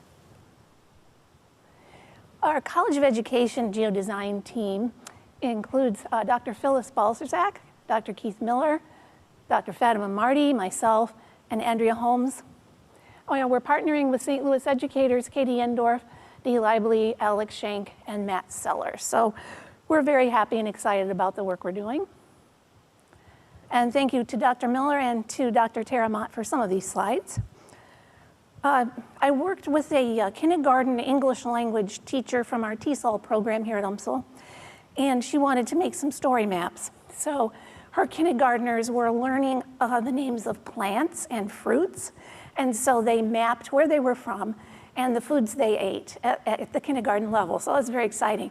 I learned from TESOL teachers that vocabulary words are important. So I'd like to share some vocabulary words with you and maybe some that our teachers here can remember today. When I first came to St. Louis, I worked as a cartographer with the Aeronautical Defense Mapping Aerospace Agency and an aeronautical chart company that worked for the military. Back then, the words that I liked were aeronautical and aerospace. Now I love saying geospatial, and as of this morning, geospatial ecosystem and the Space Force from NGA. I like saying that St. Louis is the center of the geospatial universe, and I said that at the recent National Council for Geographic Education conference to some Esri folks, and they kind of just looked at me. I said, yeah, get used to it. I can also say from yesterday's program, we have the power of the special spatial hyperspectral spectrum, and those of you who weren't here yesterday missed that one. It's like a tongue twister. And I like saying celestial reference frame that I learned from our NGA partners. Jesse, who offered some workshops for us, and we're learning about the universe. We have access to the universe through those who measure, explore, and map it now. But we wonder, how do we bring the universe to the K-12 classroom? As a member of the National Council for Geographic Education and the Missouri Geographic Alliance, I learned about Esri's T3G. That's a word teachers can write down, teachers teaching teachers. And I've been an affiliate with that group for 10 years. Teachers can join, and there's a monthly webinar and training. I like to say that I'm honest on my learning curve. I continually need to learn more about GIS. I've helped coordinate Esri education grants on another campus and offer professional development for teachers. After that, I led a Library of Congress grant for teaching with primary sources and GIS, and visited schools to help teachers infuse that into their curriculum. From that, I learned that, through our College of Ed, that social cultural constructivism is important, that learning happens in a setting and a context. So I was proud to meet with our scholars at the Geospatial Collaborative and our College of Ed Geodesign team to learn more about how to infuse GIS with students, teachers as leaders, partners in the community, using geospatial technology, focusing on inquiries and ideas. So that's one of the best places to cradle the use of GIS. This slide from Esri's T3G talks about the geographic inquiry process. Now we know that it's multidisciplinary. So we don't just focus on geography, but many disciplines within the school curriculum. So first, asking geographic questions, acquiring resources, exploring the data, analyzing and acting on what you have found. So that other word is geoinquiry. That's the next one to focus on as your vocabulary.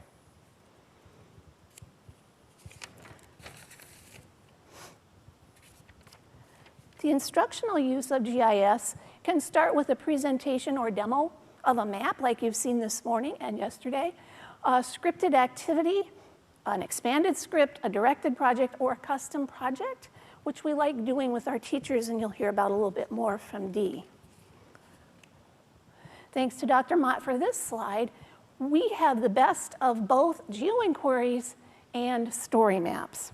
And since I don't have a cursor to click on the link, you can go to Esri and look for GeoInquiry Story Map. There's a map there with GeoInquiries already built. I have my undergraduate geography students design their own GeoInquiries. So while there's some already set for teachers, whatever grade level you're at, you can eventually have your students design them themselves. We have a statewide story map contest that's part of the National Esri Story Map Contest. And Dee attended one of our trainings for that. And I learned 2 days ago that Missouri placed in the national competition, the middle school and the high school, with an honorable mention. The students were from St. Louis.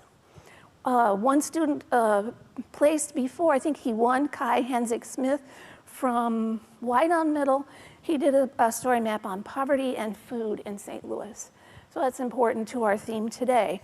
So the Story Map Contest is a yearly event. It's a nice way to showcase what your students have been doing. Teaching with GIS, thanks to Tara for this one too. So many resources on teaching tools, lessons, knowledge, how to use story maps in your classroom. And the software is free, which is pretty powerful software, and in the hands of your own students. So you would look up mapping software for K-12 through Esri. So that's just a little bit about the technology, but my slide about how do those gears connect and how we work together is what we will talk about now with our representatives from the geodesign team. I'll start with Dr. Fatima Marty.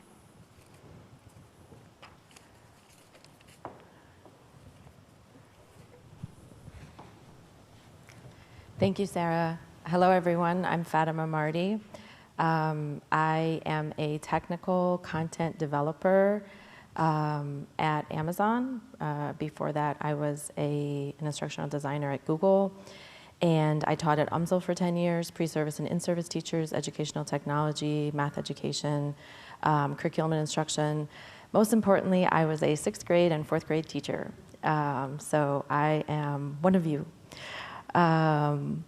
So along with some names that were mentioned earlier, Dr. Keith Miller, Dr. Phyllis Balcerzak, educators of St. Louis, we all partnered together, and our goal was, how can we get all this awesome technology into the classroom? It's our guiding question, it's our research question, it's what we've been working on. So we did a lot of interdisciplinary research and all the analysis of our sessions, the interviews, survey responses, and we came up with something that, the gist of it, the challenges and obstacles that teachers face is time, right? And so starting on the left, the time that it takes to learn the mapping technology was one of the biggest challenges and obstacles. The time it takes to align it to the instructional plans and then develop integrated mapping lessons. And then after that, it's the time that it takes to curate data sets and be able to have the confidence to support the inquiry in the classroom. So step one, we meet teachers where they are, and we acknowledge that this is the reality. Part two is that we understand that these are all dependent steps. So if you're still working on learning the technology, you might not really, your concern might not be supporting your students in the classroom. You kind of have to go from step A, B, and then you get to C. And we started piloting different ways to find out how we can provide solutions. So about this first one, how educators need to learn the mapping, this is kind of going on its own, technology. We started with the novice mentoring expert coaching method. So I'm going to give you some names. Fatima, Andrea is is here with us. Alex is not with us. Alex is a high school SLPS teacher, and he's considered our expert. And Andrea is our mentored expert, meaning she did some self-studying, she watched all the videos, was mentored by this high school educator, and learned this mapping technology. Then she taught me in these structured and scheduled sessions, the novice. I played the role of a high school student. And so she got the benefit of being mentored and learned it, but then she also really learned it when she taught me, right? Because we know that's when you learn, is when you teach. So we had this structured coaching method set up, and the way that it works is that the novice does this public learning and asks all the questions and really surfaces all the issues as they're doing this, publicly. Like I was the one sharing the screen. But what we noticed, and it was great, and it serves a function, but what we noticed is there are these organic emergent requests for help. And for that, we need just-in-time training. We need to respond to these emerging problems. And the mentor in the room was there to help. And just in this example, there was a time where I wanted to move something based on the actual data. So I wanted to use the histogram as a reference and have it reflect those bins. And so it's basically someone as the learner is really interested, but they don't have the ability to make that happen. So whether it's based on research or content, it's like, I want to do this thing, teach me how to do this. So even though the mentored expert watched all the videos, knew how to exactly implement everything that she was prepared for, these emerging, fun things happen. And in the previous sessions, we all talked about we all heard how they talked about how it's a different generation of students. They're excited, they see things differently, but it leads to this, that they're interested. And with interest comes, well, now I need to do this. So the next one is, helping teachers get ready to prepare to teach. So in this piloting, we knew that they needed curated data sets. That might be a little small. So we needed our data sets to be understandable, relevant, suitable, right? So like no alcohol data sets. There are a lot of things out there that we just can't use in K-12. Death, mortality, there are a lot of things that you really need to curate it. So then practice activities. We wanted to have these mini sessions that then you apply what your skills are, and it also leads to a culminating task. These are things that, need to be developed. Exemplars. You have these finished products, you're exposing your students to the finished products, you're also showing them what an inquiry can look like from end to end. So these are things that we're working on. Another thing that Alex is working on that was not something that we knew about from the research and from what we gathered was just like the flow. So this is something that is in progress. So the agenda, having a launch activity, having the flow of how each session will repeat itself, direct instructions, skill checkpoint, how it leads to the culminating activity. This is something that you have to build out, you have to test, we're experimenting, and we're working on this. And the final piece of this piloting is to support our students, our teachers' students, while they're doing the inquiry.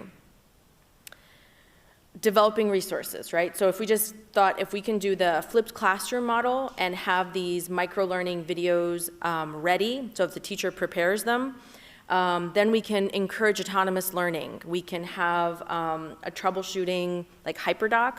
So, to put this together and say, well, if you lose your panel, click here. If you, don't want to read this, here's this video to put this together, right? So all these resources. While we're working on this, we also, again, have these organic emergent requests for help, right? And so this is where just-in-time training comes in. We got an email from Alex, our educator, saying, it's the end of the year. These are some of my students, and this is where their research is, and this is kind of where they're stuck.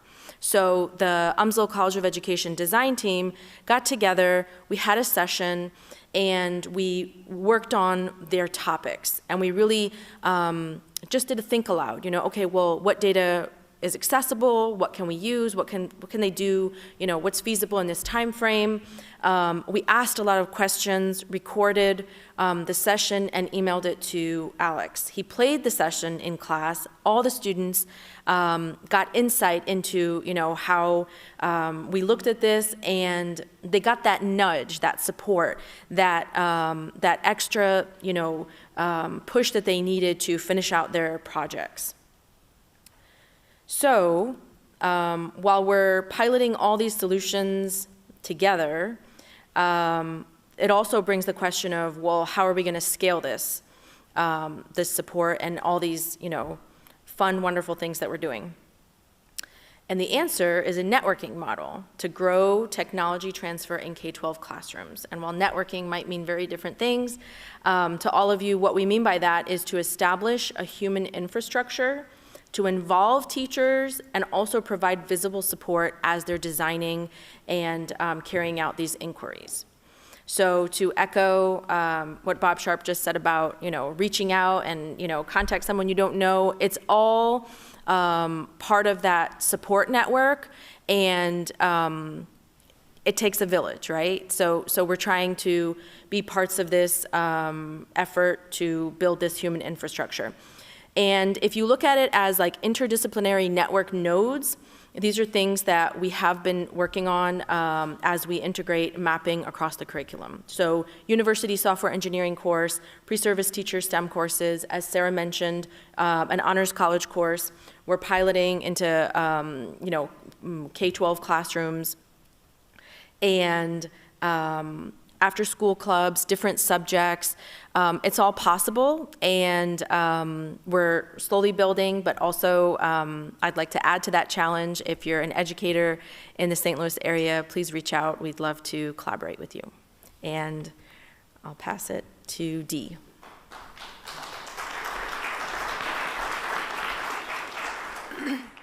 Thank you. I had no idea that I would even be here beginning of the year.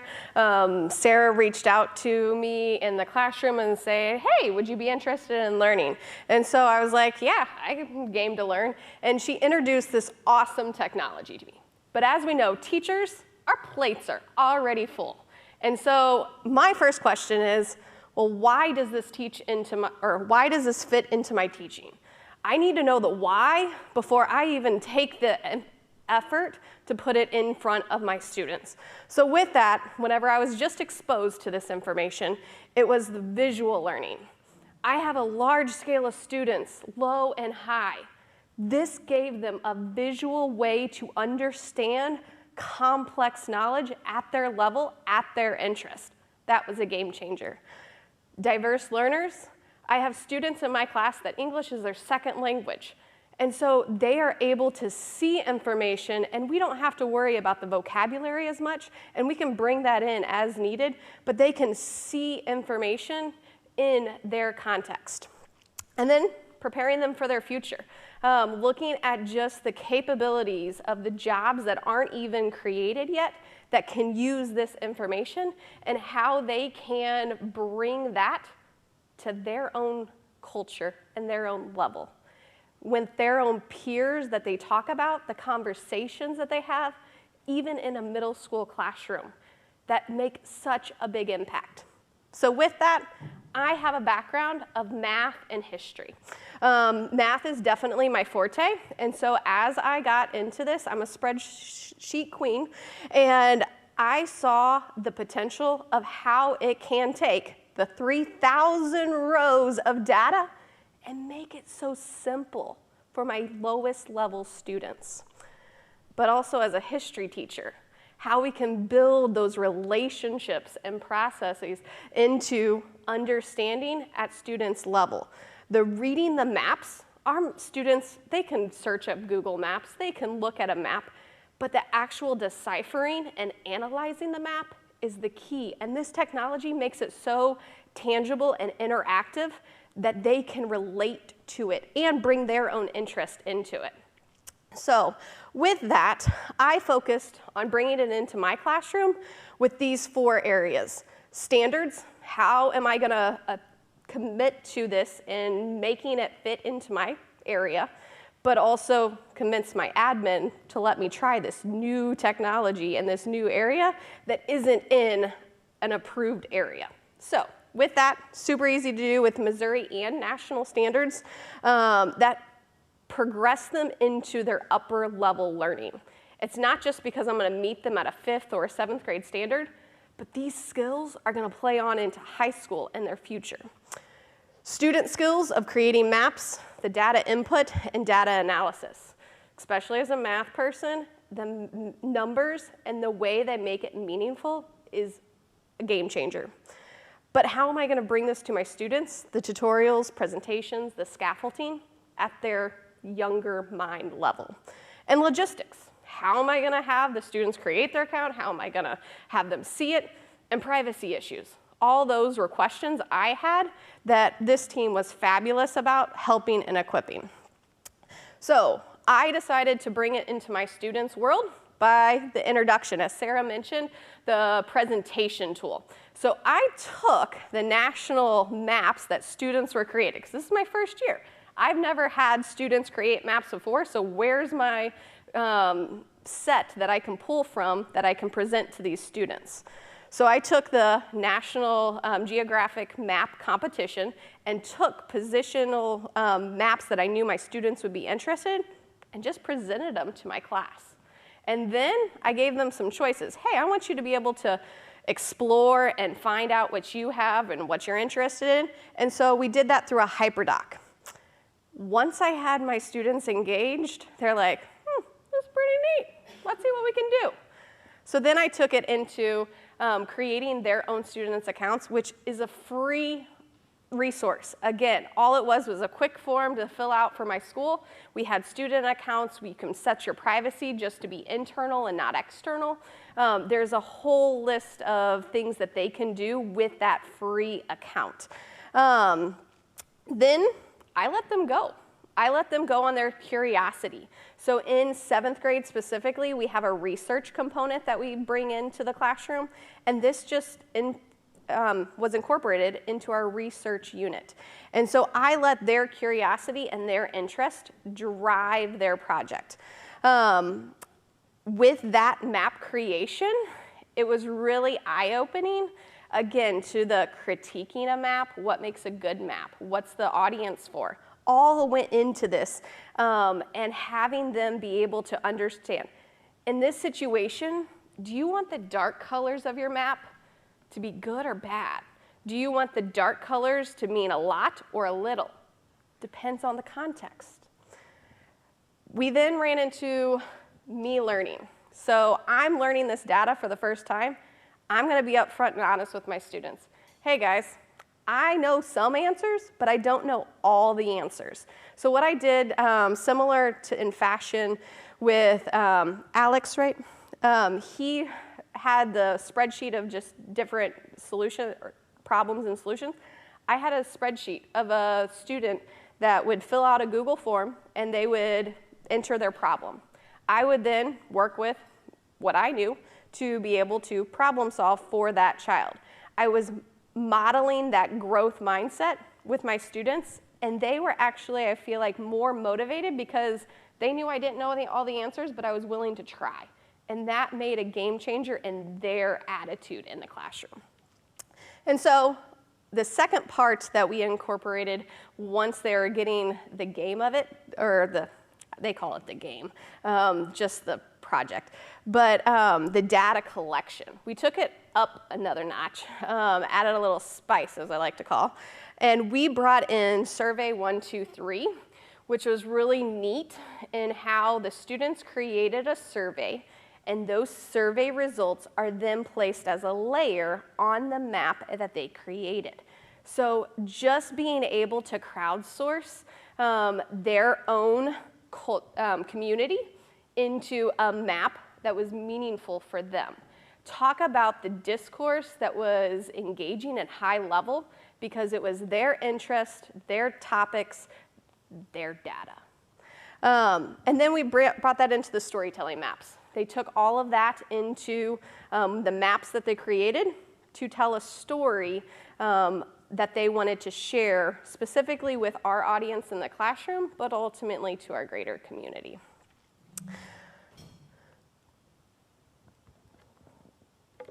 That's all I have. Sorry. Didn't mean to leave you on a cliffhanger. Thank you so much. Well, we had planned to have some more panel kind of questions here and kind of go into this, but I think to try to get us back on schedule, we'll just kind of do like a quick summation, and then during the break, you guys can all talk to each other and you can ask some more questions. So again, thank you, Sarah, for kind of explaining that, the way your kind of platform is kind of working, and Fatima for expanding on that and how you have been working through this curriculum design, and Dee for how you're actually incorporating it into the classroom and taking a chance, because I think that's something that probably a lot of people want to hear is like, how do I really get started? And I've got a question, and Nicole, I'm not sure if you're the right one to ask on this, but so the slides from the OpenStreetMap and from this section, from part 1 and part 2 of these tools and applications, are these going to be all made available to all the teachers that attended? Because I think there's a lot of great hyperlinks in both part 1 and part 2 that I think would be really helpful for the teachers to kind of have a little bit more time on their own. So yeah, I think that that would be great. So I guess we have just a couple. Does anybody want to say anything, or do we want to just have John come up here and take us to break? All right, let's go ahead and just give another round of applause for the panelists here.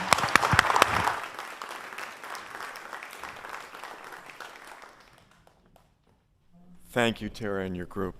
So now we're going to take a break and give everyone a chance to get something to drink. The panel will be available to all of you so that you can speak with them personally, and we'll reconvene back here in about 15 minutes.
Those are the best parts about this. Every conference or symposium needs to have at least one motivational speaker, and this morning we are bringing you ours. In the geospatial community, almost everyone would agree that Brian Monheiser is filled with motivation. He bleeds geo, but most importantly, he bleeds St. Louis geo. In fact, the growing relationship between UMSL and AGS is really due to Brian, who had the foresight to introduce our two organizations to each other. Today, Brian is joined by Michael Faust, who is a teacher from St. John Vianney High School and is responsible for geography at that institution and has developed his own vast set of geo tools for the classroom and most recently convinced his school to add AP Human Geography to their selection of courses. So Brian and Michael, we're ready for a very entertaining session.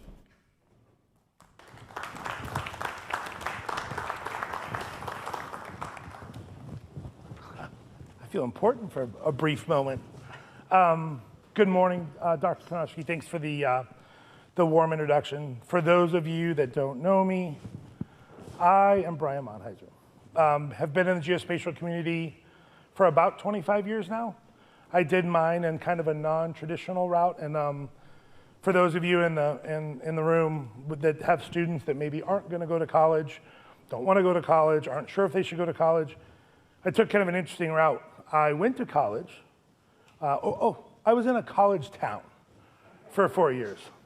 I worked a little, I drank a lot, and had a good time, but that led to going to the Marine Corps and getting involved in geospatial intelligence. Had I not done that, I wouldn't have this career. I wouldn't have had the opportunities I've had. I wouldn't have learned what I did. And so it's interesting, right, when you have young people that maybe aren't ready for college or don't want to go to college, there's some really amazing opportunities via the military that can get you into career fields that pay you six-figure paychecks without a degree. Good friend of mine in here, Ian Warner from Tremble, folks that do geodetic survey, that was the very first thing that we learned in the schoolhouse, right? We did geodetic survey so we could understand this planet we were walking around on. That's a career that can pay you six figures, hoofing a bunch of gear around the field just to do geodetic survey. So there's so many opportunities, and I'm wildly thankful that my Marine Corps time provided me with those. So that Marine Corps time led me to the National Geospatial Intelligence Agency, where I got my first big boy job as an instructor in the schoolhouse there, the same schoolhouse that all the Marines and soldiers go through that are doing geospatial intelligence. I finally did get my degree from the University of Maryland. It only took me 11 years, which is pretty impressive because it's still just a bachelor's.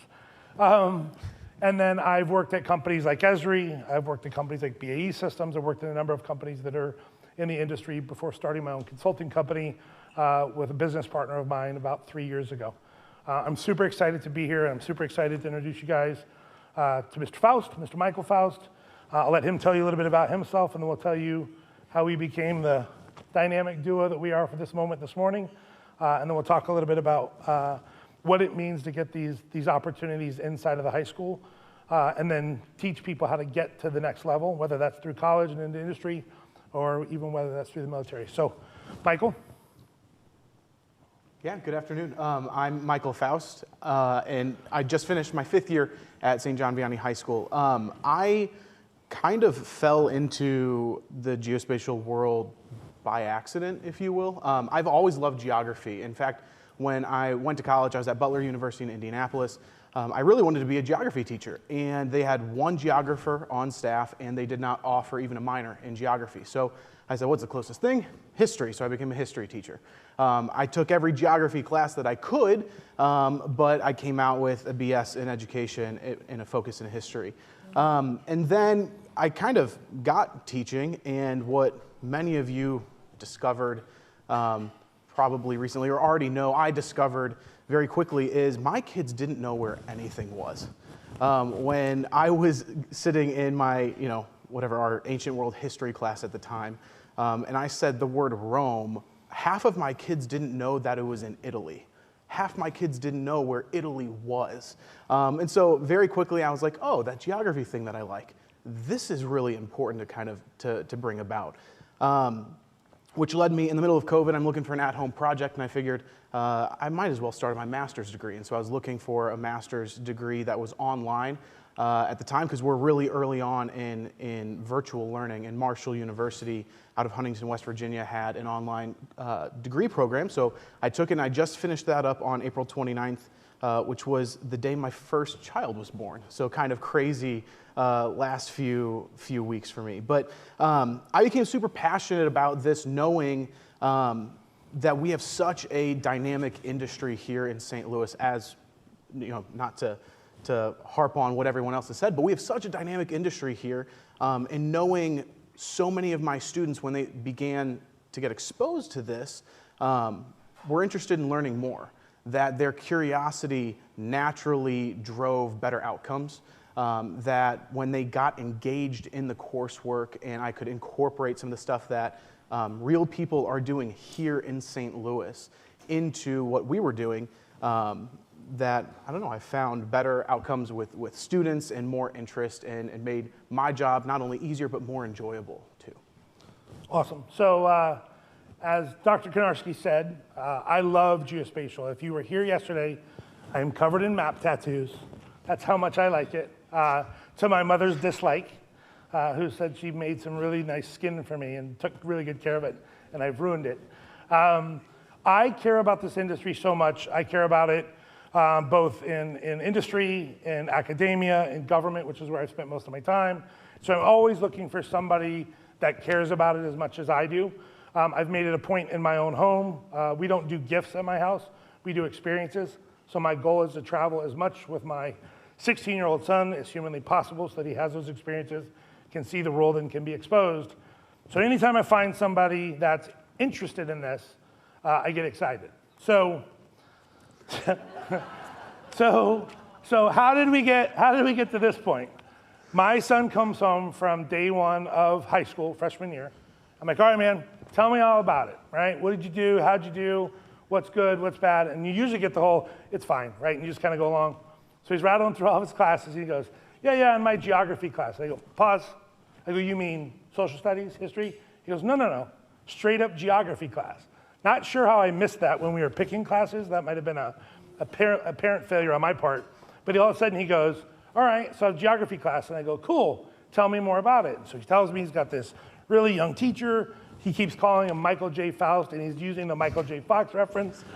I've heard Michael J. Faust. I've heard the Fausti. I've heard all kinds of special names. So I instantly knew that my kid thought the teacher was amazing. That's win number one. And then the fact that he was focusing purely on geography was definitely win number two for me. And I had to reach out to Mr. Faust right away, and I wanted to ask him, why are you doing this? Why? I'm excited. How can I help you? Are there people that I know that I can connect you to? Do you want access to technology? Do you want me to come in your room and be a guest speaker? Got to the point of even having, as you heard, well, some of you that were here yesterday would have heard the geographer of the United States from the State Department, that's a pretty big title. He even lectured to Mr. Faust's geography class. It was online during COVID, but it was still awfully cool. So I was super excited that there was this person that was going to kind of put this time in. And then the more that he and I talked, he was like, yep, I'm going to build an intro to GIS and mapping course. I'm going to do AP human geography. And I was sold, right? This is now my geo brother, right? I want to see him do well. I want to see him win. I want to see him create programs. But I think even more so, I want to see whatever it is that he does, and I'm sure there's a lot of you in the audience that are doing what you do, how do we replicate that to other places? How do we replicate that in other schools? How do we take some of the things that he's figured out and learned and found or stolen, right? I always think to myself, there's 3,100 jobs at NGA. Pretty sure most of those people have kids, right? So how many of those people are parents to your students, right? That could be doing the same things. What do I know? Who do I know? How do I know them? How can I connect them? So I'm always interested to kind of figure out how to group those connections and make something special happen. And so it's kind of our story and then how he got into it. And hopefully we can figure out how to help you guys going forward. So, the first question that I have for Michael, is we know that geospatial STEM is exploding. You heard Zakita talk about it this morning. You've heard Bob Sharp talk about it. There's a number of different programs, whether you know it or not. If you look on the internet, there's actually more than you could possibly imagine. Are they all coordinated and working together and providing the same things? No, not exactly, but there's a bunch of those out there.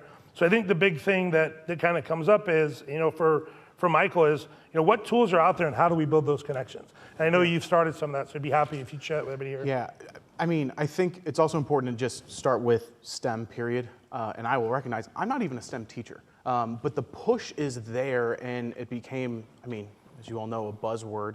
And even parents will ask, what STEM classes can my student take? So it really, for me, kind of started there of what are ways in which we can be cross-curricular in our teaching, and how can we find things that really harp on science, technology, engineering, math in a social studies course or an English course. It doesn't just have to be in the sciences. It doesn't have to be secluded to one end of the building. It can really be a part of everybody's instruction. I was just thinking this morning of ways to kind of apply this elsewhere. And I am sure there is an ArcGIS story map on Shakespeare. and the worlds that he's created. You can't tell me that you can read a play without imagining a setting that it's in, right? And if you can imagine a setting, particularly if you're basing it in real life, you can explore that place, right? And so that's where, for me, as it was exploding, as those resources started to flow just from different places, when I would ask Brian for stuff, trying to figure out, okay, what are really low stakes ways that we can incorporate this stuff in? I think somebody mentioned earlier that our plates are full as teachers. It's really important to find ways to do this quickly for us. Time is everyone's most precious resource. It absolutely is. And so I was, for a class, I was reading an article by Mary Curtis, who's out of UT Austin, UT Arlington. And she actually sought to research this problem of why are these technologies not necessarily used as much as they could be. And time was the #1 thing that she found, or the perception that it would take too much time for us. Also, a fear of failure. As an educator, I want to put on that perfect performance for my students, and I want to make sure I have all the questions answered possible. So genuinely, a fear of failure will prevent me from making shifts in my instruction that could possibly benefit their outcomes. So to kind of get back to the original question of using STEM, geospatial STEM, how do you incorporate that into the classroom? Again, I'll go back to it's finding the low stakes ways. Maybe instead of teaching about Verona in a Shakespeare or literature class, showing Verona. Geospatial technology doesn't just have to be OpenStreetMap, doesn't have to be Esri products. It can also be as simple as going to Street View in Google Maps, just taking the 5 minutes to explore. Geospatial technologies, you've gotten a good microcosm of what they are today, but they're endless. And we use them every day without thinking, and our students use them every day without thinking. Yeah, it's interesting, right? How many of your students are using Snapchat or TikTok or all these things have maps to them, right? I always find it interesting the first time I looked over my son's shoulder and watched him changing his little Snapchat character and putting a sombrero on him because we're going to Mexico. Now the dude's in a plane, and I'm looking at the map, and there's all of his buddies, right? All of his friends. I was like, you realize you're using geospatial technology? He's like, huh?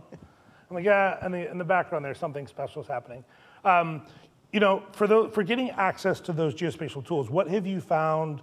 I talked about the fact that there's 3,100 NGA employees. I'm pretty sure a lot of them have kids. Tara Mott, who's sitting over there in the corner, and Esri, who was our sponsor for today's event. There's 3,500 Esri employees scattered all over the country that are willing to share their knowledge or insights or give you access to something. So how did you find the things that you found so far, and where were those resources at? I'd love to share them with the audience.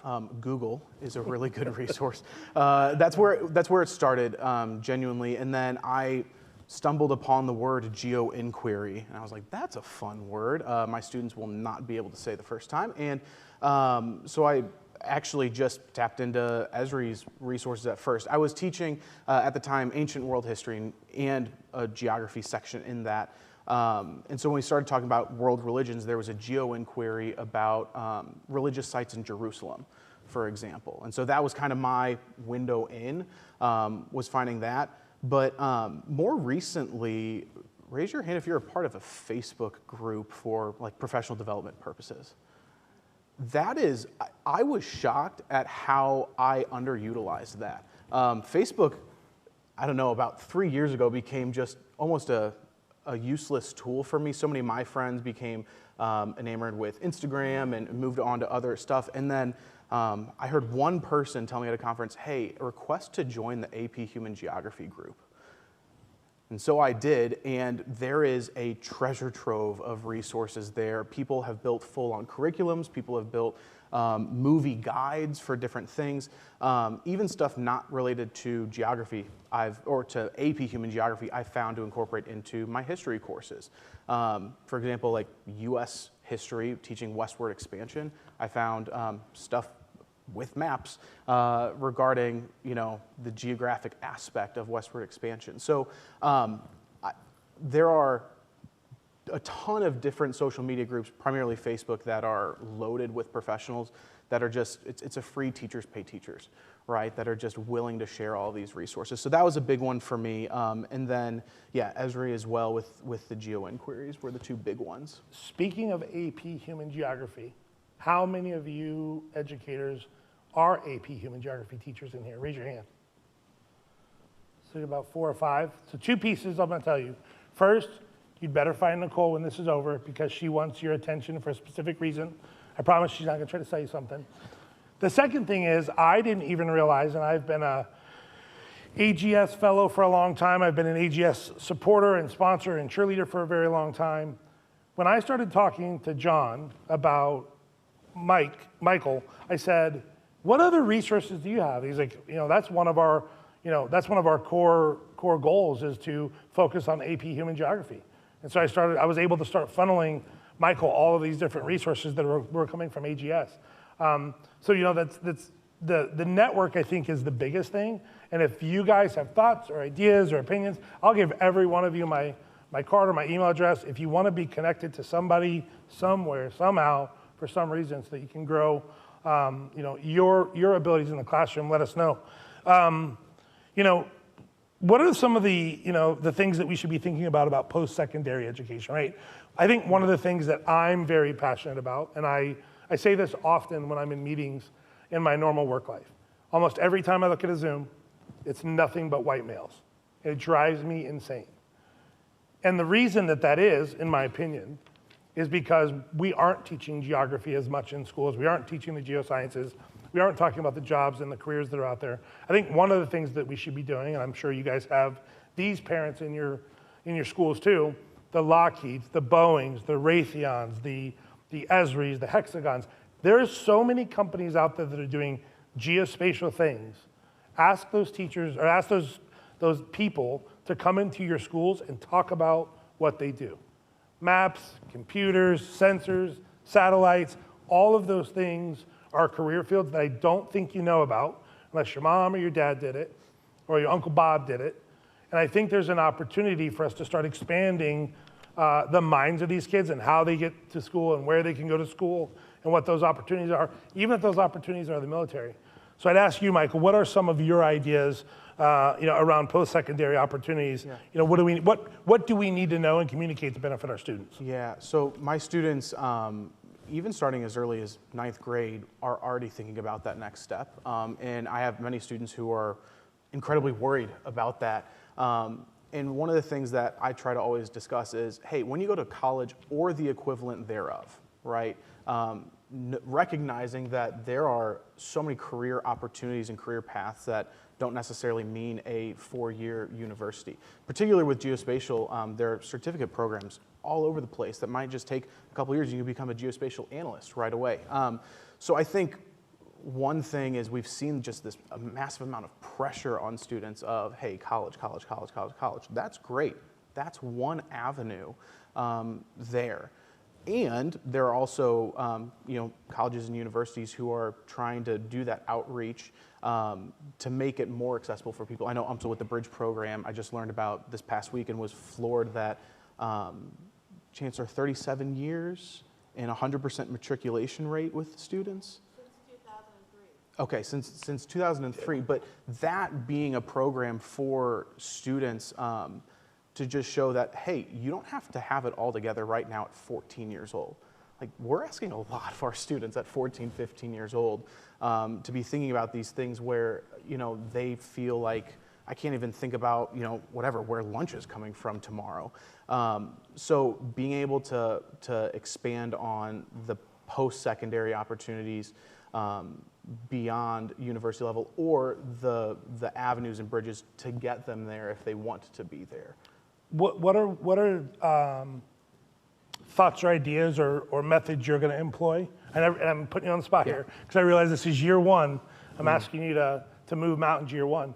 What do you do in year one that you can measure the success of what you've done, the measure of have I positioned these young people in the right position to go get those jobs? Yeah. What do you put to kind of go measure that in the next year to 2 years? I think transferable skills, and I'll be more specific in a second, but one of the things I just looked at, our school's campus is not on OpenStreetMap.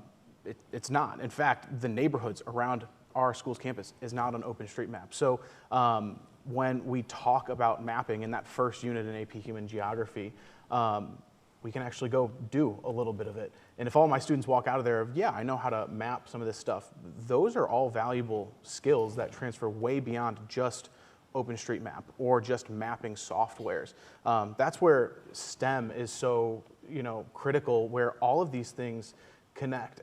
When you start to dive deeper into GIS, you realize, the importance of Python and computer programming. And the amount of my students who, I am not a coder. I've never written code. I don't know Python, although I'd love to. There are students who are just taking basic computer science courses as a part of their required curriculum who would dive into this really, really quickly. So yeah, I would say my first year is, the goal for a lot of these courses is just going to be how can we develop those skills that'll transfer to other courses and then beyond. Awesome. Show of hands, who's ever heard of launch code? That's a fair number, right? There's a lot of really good programs out there too. I'll tell you one of the skills that's missing, and Dr. Nikki Markila is not here today, but she's one of the senior executives at NGA that focuses on geodetic sciences, right? The hardcore math, right? How do our datum ellipsoids work? How do projections work? How does the gravitational force of the Earth factor into weapon systems, right? Like the things that they do there and have to understand, that's a dying breed, right? We need to start having more of those. We also need to start focusing on, to Michael's point, people that can develop. There's a lot of really cool tools out there, but how do you start customizing tools? How do you build new tools? How do you create ways to automate processes to make your work easier? So those are some other things. I think we kind of lose sight of all the different places that you can go have a job, right, doing geospatial something. Yesterday, it was almost all agriculture in here, right? The week prior, we had the GeoInt Symposium held by USGIF. It was almost all national defense. You could get an entire group in here doing just spatial finance, right? So fintech and geospatial. So there's all these different career fields that you can get involved in. Raise of hands, who feels like their resource, I should caveat this, because teachers should get paid 10x what they get paid, that's first of all. And you don't have all the resources, but who feels like they're resource constrained in terms of access to other people who might be able to give them access to the things they want? Everybody has every connection they could ever want? I'd argue no, but that's good. I think the one last thing I have for you, Michael, what are you going to do, or what do you hope to do with your program that can benefit not only the school you work at, but outside the school and the community of St. Louis? Yeah, long-term projects, I'm trying to begin the semester with asking students what problems are there in your community. To borrow a quote from Admiral Sharp, everything happens in space and time. So what issues are happening in your community, and how can we study those or incorporate those issues into what we're studying? So in the AP Human Geo side, when it comes to culture or food and agriculture, what are ways in which this problem has, how can we look at those through those lenses to look at these problems? So I think just getting student buy-in, figuring out what's important to them, asking them to develop their own solutions over the course of the semester, I think is something that, as I mentioned earlier, it stimulates their curiosity, gets buy-in, and makes our jobs a heck of a lot more interesting and fun. Do you have any suggestions on maybe ways to incentivize? I mean, getting your grade is certainly one way to incentivize kids, but can you think of other ways to incentivize kids? I know we talked in the back of the room earlier at Vianney, and I know at a lot of at the parochial schools, they do service projects, right? So in your junior year, you're supposed to take, 2 or 3 weeks and set aside, and you're supposed to do a service project. And I've asked on multiple occasions, what did you do? And I'm going to sound like a bad person when I say this. So one of the things to know about me too, I'm not really good at mixing words. They come out the way they come out. I sat at an event with Julie Murphy, and it was for Unleashing Potential. And when I realized that there were young people that didn't have art supplies, I'm madly texting my son, telling him what an awful person he is because he's on his 11th iPhone and he can't keep up with his jacket. And there's some kid that doesn't have art supplies. I think the one thing that I keep thinking about is how do we turn those service projects, how could we turn those into a geospatial service project, right? How could we do something that either benefits another group of people that don't have access to the same things you have access to, or how do we benefit a community by doing a project? And we heard some of that earlier today. How do we make that change? Like, how can we turn those into a service project?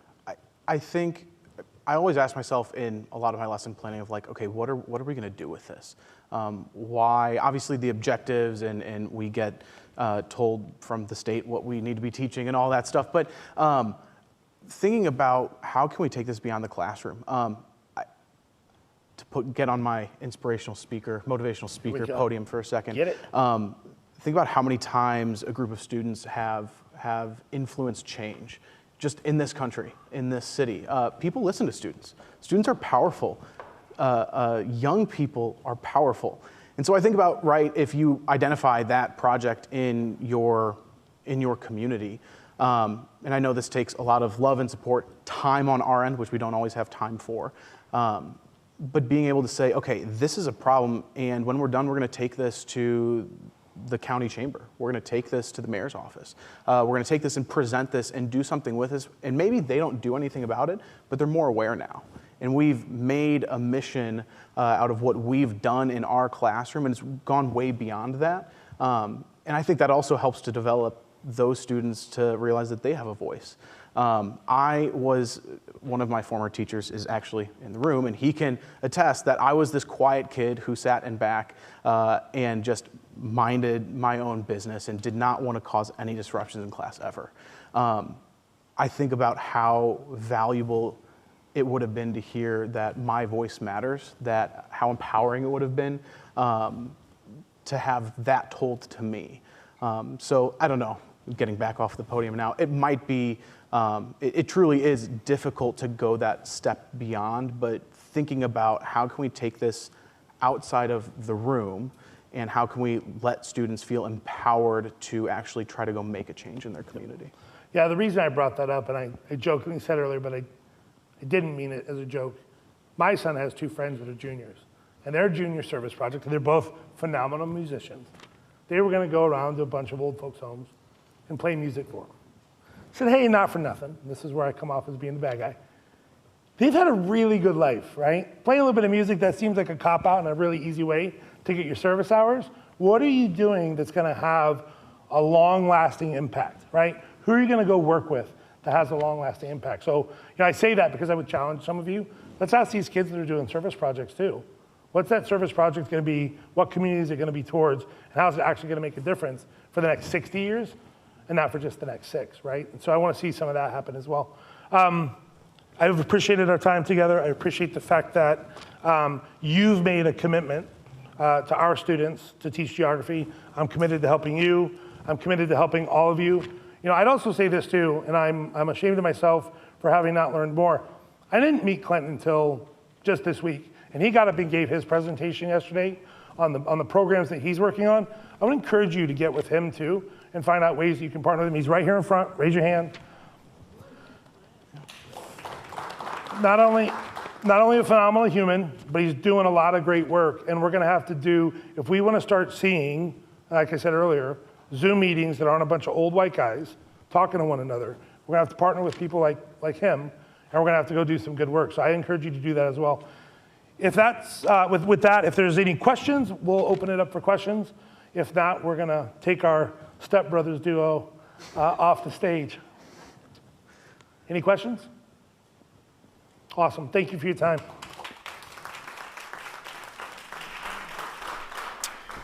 Thank you, Brian and Michael. You never disappoint. Geospatial education, especially when it concerns agriculture, must begin in our schools. We are very lucky today to have a nationally recognized specialist in this area, and she happens to be based right here in St. Louis at the renowned Donald Danforth Plant Science Center. It's a pleasure to introduce to you Dr. Sandra Arango-Caro, who's going to fill us in on Cultivating the Future, a culturally diverse geospatial education program in STEM and Ag. Sandra? Thank you, yeah. Hello.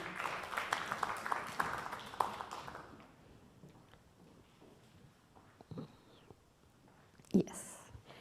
Well, I'm very excited to be here today and tell you the first steps in our new geospatial education program that we are developing at the Donald Danforth Plant Science Center with a very special community, but this is just the beginning, and we envision to spread the word of our program and implement other components with all of you guys. So I would love to talk to you later and connect and see how in the future we can work together. The Donald Danforth Plant Science Center is the largest nonprofit research center in the world dedicated to improve human condition through plant science. And we have education research and an outreach lab, and we develop a lot of curriculum that is tied to the science we do at the center. So we do a lot of authentic research experiences, which means that the students collect data that then is being used by the scientists. We also have an education technology program, which I manage, that is with augmented reality, virtual reality, 3D modeling, video gaming, and now geospatial. And we also offer the professional development and all the equipment and supplies all for free. So keep that in mind. And we do education research, and I will tell you a little bit about it in a moment. The Donald Danforth Plant Science Center has established this public-private partnership with the Jackie Joyner Kersey Foundation, Lansdowne Up, and the University of Missouri Extension to create what is called the Jackie Joyner Kersey Food, Agriculture, Nutrition, and Innovation Center, the JJK Fund. And the JJK Fund offers STEM and agricultural programming in East St. Louis. And for who is not familiar, East St. Louis is located across from the Mississippi River, just across from downtown St. Louis in the state of Illinois. Is a very underserved community, historically excluded. The community is mostly made of African Americans, and they face a lot of challenges. They have very poor school systems. They have a lot of challenges with pollution, high unemployment. So the JJK Fund is trying to bring programming in STEM ag related to food production, nutrition, physical activity. And the students are based at the JJK Center. So you are gonna hear me saying a lot JJK for the acronym. So I'm gonna tell you today a little bit of what the Donald Danforth Plant Science Center is doing with JJK in relation to geospatial. So, can I go back? Yes. So the very first steps in our geospatial education program is dedicated to create a geospatial curriculum that covers basic concepts in geography and introduction to geospatial technologies, but that is also culturally relevant to the community that is being benefited by it. So in this case, is very linked to food security, and also with the hope that the students are gonna be more interested in STEM, agriculture subjects, as well as careers. So there are three components that so far we are implementing. The first one is a geography curriculum in which we work with middle and high school students during the after-school program. And then the students, during 6 sessions of 1 hour, go through different aspects that are focusing mapping. What is a map? What are the elements of a map? How we use these maps for, what are the applications of maps? We use geoinquiry process and geography standards from the National Geographic Society and the Missouri State. And I want to acknowledge Zach Stafford, that is our instructor at JJK Fund, as well as Ash Cass, who is our curriculum development expert, who have been working with me in this project. So we start asking the students first to draw a map of their neighborhood. And we have an example here. And over the sessions, we start walking them through mapping and the elements of mapping from the global to the local scale. We have some examples here, and until we get to our region. And then they are gonna be exploring different aspects. For example, here they are looking at maps of their area, and Zach is explaining them about some rehabilitation projects that are going on to improve the area, which is considered a food desert. And this is another example in which they are examining historical photographs of the Jones Water Park that is adjacent to the JJK Center. So in this way, you see there is a link of geography, geospatial, to the realities of the kids in with their neighborhood. So that's the first component. The second, and at the end, we ask them to draw again a map of their neighborhood, and you can see how they have started to implement some of the elements of what a map should have. So through this after-school curriculum, we want things to see things like that are connected to the reality and learn basic concepts in geography. The second component is a summer camp that is going to happen at the end of July. And during a week, they are going to be, again, reviewing concepts of geography. We may have some of the students that attended the after-school program or will be new to geography in our program. We also will introduce them to geospatial technologies. They will have demonstrations. They will be able to fly drones, but also with applications to agriculture.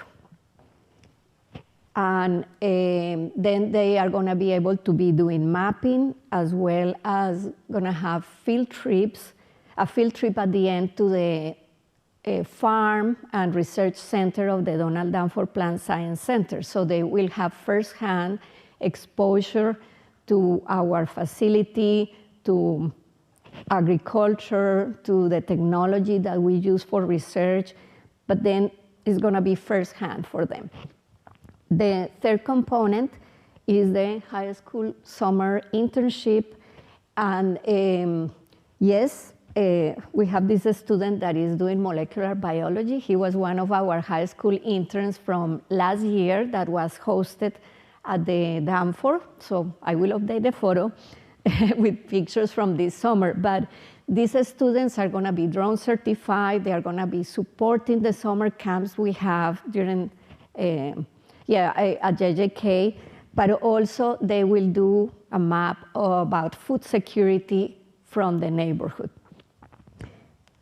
The element in education research implies that we are going to provide surveys to the students before and after these activities, so we can see if there is a change in their interest in STEM and STEC careers, specifically about STEC subjects, and about evaluating their experience in an extracurriculum environment.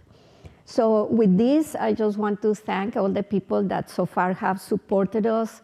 Boeing has been funding this part of the project. And I just want you to have my contact information. If in the future you are interested to work with us, we have many resources, of course, plant related, agriculturally related, geospatial related, but all is for free. So we would love to talk to you later. Thank you.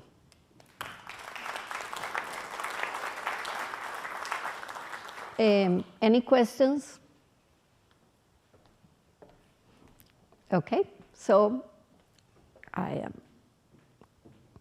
think that's it. Thank you very much.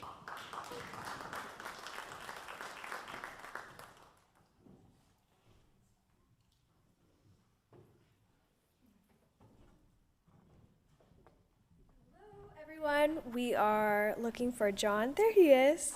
We are going to have our next session starting with moderator Tracy Welpley. So, Tracy, do you want to introduce your panel? Absolutely. Would you like me to do it here or to sit first? Okay.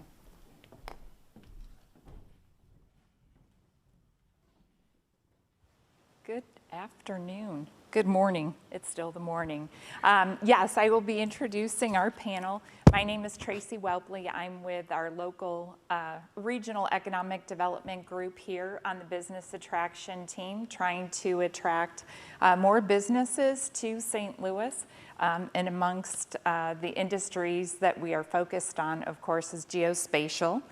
And I have also worked for the past 3 or 4 years on the initiative we call GeoFutures, which is to promote and grow our geospatial community here in St. Louis. And in that process, I have discovered I am a frustrated geographer. So this couldn't be more fun for me to live virtually through all the amazing people I've come to know and work with and all the careers that intersect with geospatial. And our panel today really reflects some of that diversity of career and study and education that goes into some of these exciting fields. So the first person I'll introduce is Emily Blackburn, who is a senior geospatial analyst at UMSL, and speak of amazing careers. She also worked for 15 years as a crime analyst at the St. Louis Metropolitan Police Department.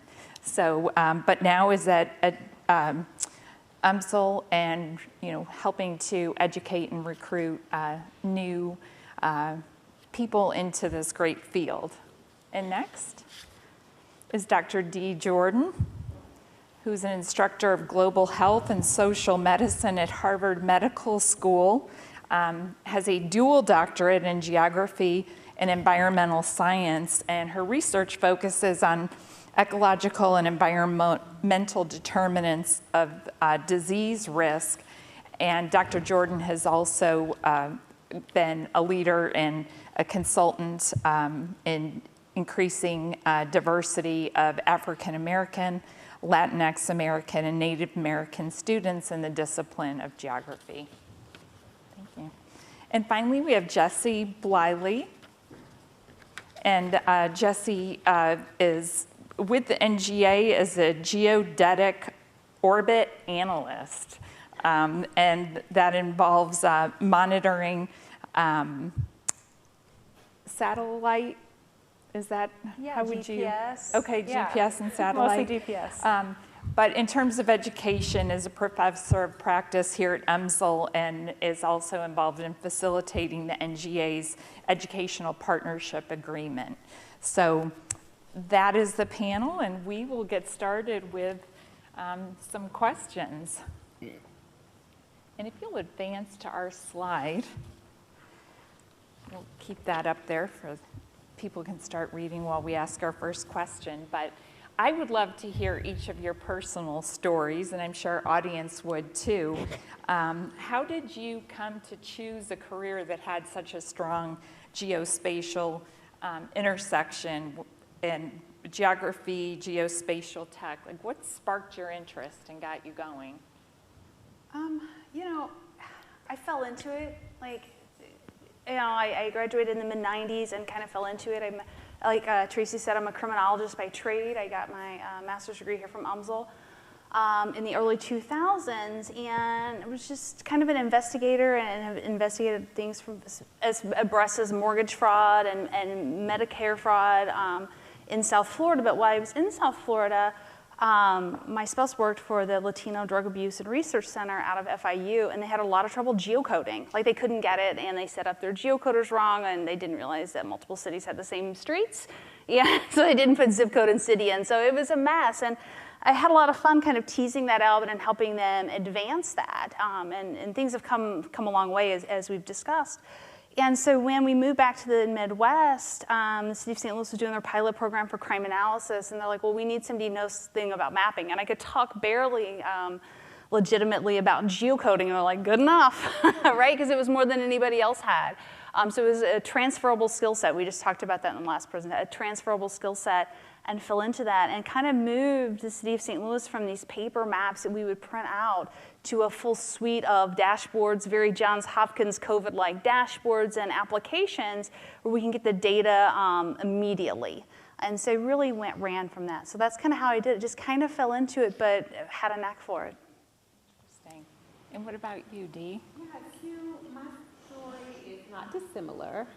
I was in undergrad biology, environmental health, and marine science. I'm a Libra. I like to do things in dual, so it keeps the balance. And so when I transferred from my institution, which I absolutely loved what I was doing, but I transferred to an institution that did not have biology, environmental health, and marine science. They didn't have marine science. It was in Atlanta, so we're landlocked. So the guidance counselor suggested geography, and I was like, say what now? What? Because my folks sent me to school to become a doctor, so what are you talking about? And she's like, well, you know, geography crosses all these different spaces and all this stuff. And I'm like, girl, I have to tell my family what I'm doing, and I will not have my grandmother go to the church and say, please pray for my granddaughter because she has just lost her mind. But, you know, I went over to the department and I met one of the lecturers there, and he had this storied career in the Peace Corps and went to all these places, and he was this geographer who had graduated from Kent State. And I said, well, I'll give you guys one semester to prove to me that you deserve me. So he was like, we'll keep you. And I was like, okay. So I got in the course that he taught, and of course a couple of others. And they invited a speaker. Her name was Dr. Kim Elmer. She was at the CDC. She worked in the Division of HIV and AIDS Prevention as the sole geographer in that division. And wow, wow, wow. Everything that came out of her mouth was like this rhythmic symphony of all the reasons why I needed to do this. And I said, I want to be her. And, and that's what I've become, her sister. And I remember her talking about medical geography, and I was like, wait, there is a medical arm to this thing? No one told me it had tentacles. And so listening to her lecture and her working at the CDC, a place that I wanted to work at, it kind of was like, I've got to figure this out, but I don't want to commit too soon. I need to slow roll this. So I decided to become her intern and work at DHAP, learn what she did, try on this career before committing to it, because maybe I have some commitment issues.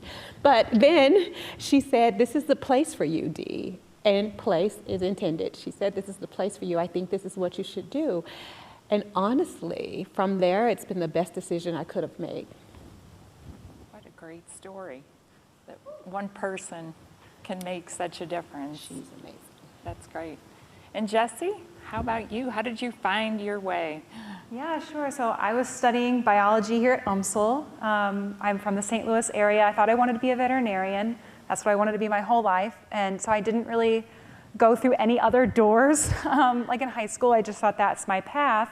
And then I found myself like missing mathematics. I had been really good at math, but no one really showed me that there was a career in math. So I switched my major to math. And then had no idea what I was going to do, because that was not the path to veterinary school.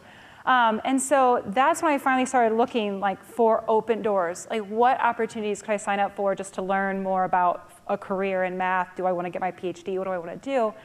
So I signed up for this fellowship program that was through the United Way, but it was for like, you know, rising juniors at St. Louis area universities. So I was the representative from UMSL that year, and they take all the students and they put them in a nonprofit. But then they got to me and they saw math, and they're like, well, I don't know, what nonprofit should you work at? So I ended up at the St. Louis Police Department working for Emily, actually. Yeah, and so I knew nothing about mapping or crime. I knew how to do statistics really well. So I actually got the opportunity, Emily enabled me to really sit down and learn GIS that summer. So I was making some of the crime maps, and I would go to like the presentations, and I was like, I made that map. I was so proud, and so I had this like tool in my hand finally So when I went back to school in the fall, I was looking for any GIS or geospatial related courses. And long story short, that really ultimately led me to my position at NGA because I was able to put on my application that I had done geospatial analysis that had been presented to decision makers, and policy had been changed because of that. And that was exactly what the NGA was looking for. But I didn't go in NGA and start making maps. I started as a geodetic orbit scientist, and actually before that, an earth scientist working for Dr. Nikki Markeel. It's like a name many people here know, doing actually math. And so there was an interesting turn where I really got into NGA because of the GIS, but was still very much in that pure mathematics side. So it was a nice fusion of those two passions. So in geodesy, then, you represent one of these few that we need to make many more of. Yes, in order to absolutely. keep up with the rest of the world in terms of geospatial science. So, well, thank you. Those are amazing stories, and I did not realize that you had worked together at the police department. Okay. So we have this slide that the panel here put together, just, back, that has all the list of careers that intersect and with geospatial science and have a geospatial component. And I am just amazed when I look through this list. And the question I had was, has it always been this way? Or is geographical thinking, which I know Jack Dangermond with Esri uses that term, or geospatial science, more relevant today than it has been in the past? Is it just because we're here in St. Louis and it's such a strong center for geospatial, or is there just a lot more awareness of it today than there was in the past? I think I don't know that it's more relevant. I think it's more accessible. So, I was joking earlier, like a lot of my jokes have been stolen today, or things I wanted to say. So Bob had challenged people early on to find an industry where it doesn't, and I'm like, I have this slide, careers A to Z, But I always challenge people. This is a slide I use when I talk to high school seniors a lot, just to get their mind thinking of the different ways, and we can look at it. But we talked about, maps have been around from 25,000 to 14,000 BC, so it's not new, right? Esri was founded in 69, MapQuest 67, so we've moved on, right? There's these thousands and thousands of years where you had to have survey tools, mathematic knowledge, knowledge of astronomy to make these maps. They couldn't be printed or replicated. So it was a big deal to have a map, like a really big deal. And now it's not a big deal. We've got it is a big deal, but it's not hard to access, right? It's still a big deal. So I think it's much more accessible. And then when I talk to people, so my role here at UMSL, and the reason I pivoted from policing to UMSL, a friend of mine came over here and said, we really need you to help us like build out curriculum and do all these things because you have such a wide range of knowledge. Because even when I started in the early 2000s in law enforcement, like I had to reach into biology and zoology and all these other industries to apply that knowledge to my industry, so crime analysis. And just when I talk to people from fields as diverse as health, to spatial science, to local governments, they always think they need a map. And I'm like, well, actually you need this and that and the other, and here's how it can help, and tying all these things together. So I think it's just more accessible. And here in St. Louis, we get it a little more because we are concentrating so much in it, but there's still this room to really bring together teachers from K all the way through higher education across all these industries. So I think it's just more relevant and not more relevant, but more accessible. And we are really starting to move the science forward because of that understanding. And to Retta's map about the 3,000 lines, it's exactly what I tell people. It helps you communicate all of that information so much more quickly. And people are really starting to see that. So it helps drive the science forward, but all science forward in every industry, which I think is so exciting.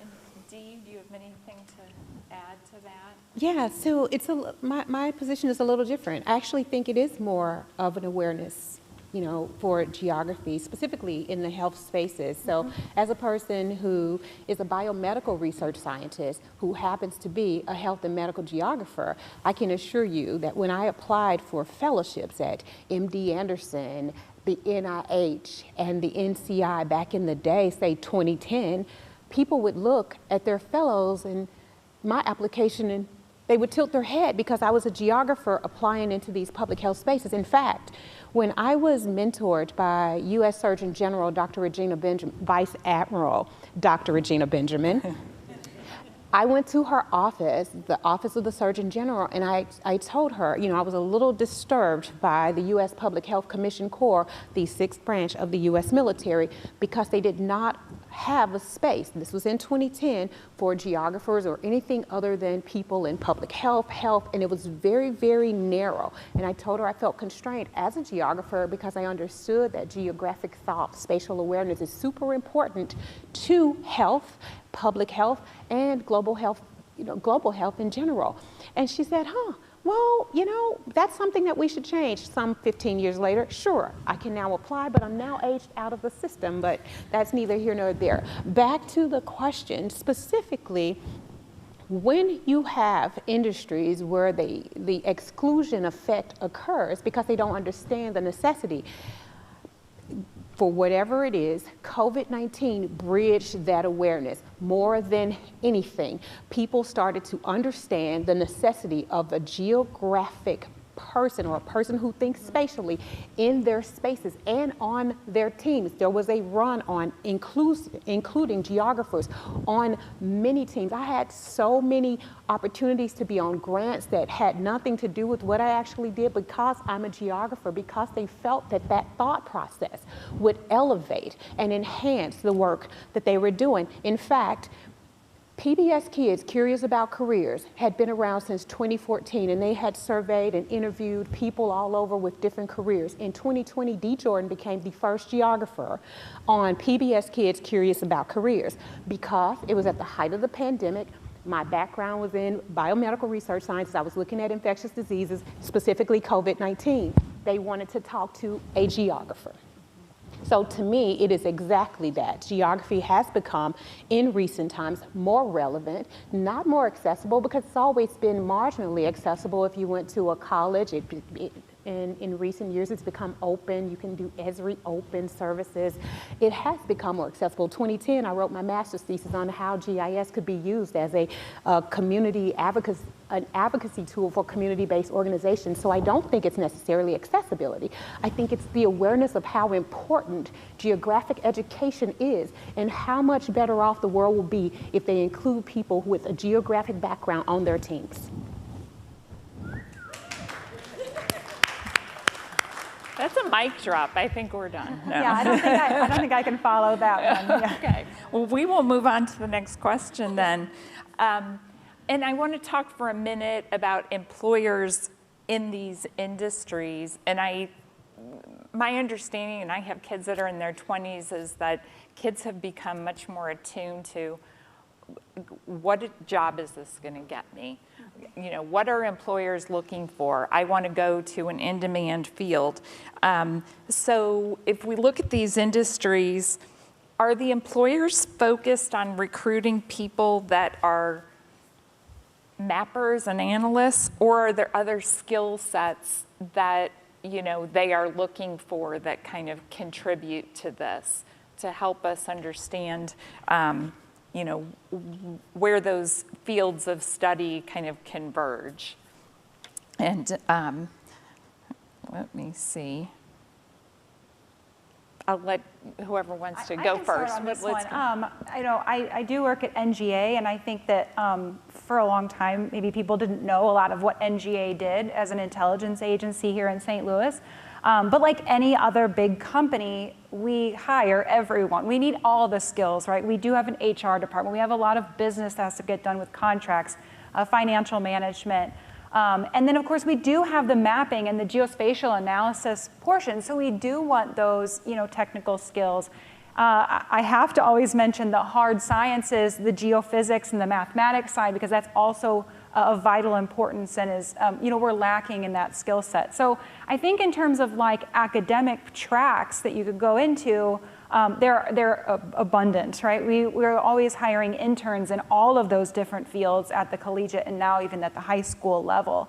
But I would say underlying all of those, what we need in the government, in this intelligence industry, is critical thinking. So we don't need a student who just knows how to like look up an address on Google Maps and then follow the instructions. We need someone to ask, why is that building there? Why is this clump of restaurants here? Why do I use dark colors versus light colors in this map? I think our teacher before mentioned that. That is a skill that we need, at NGA, and I would argue with a number of these other geospatial companies as well, because the technology is becoming more prolific in all these different, companies and within academia and all the different fields. But we have to still know how to ask why, really to advance, continue advancing that science.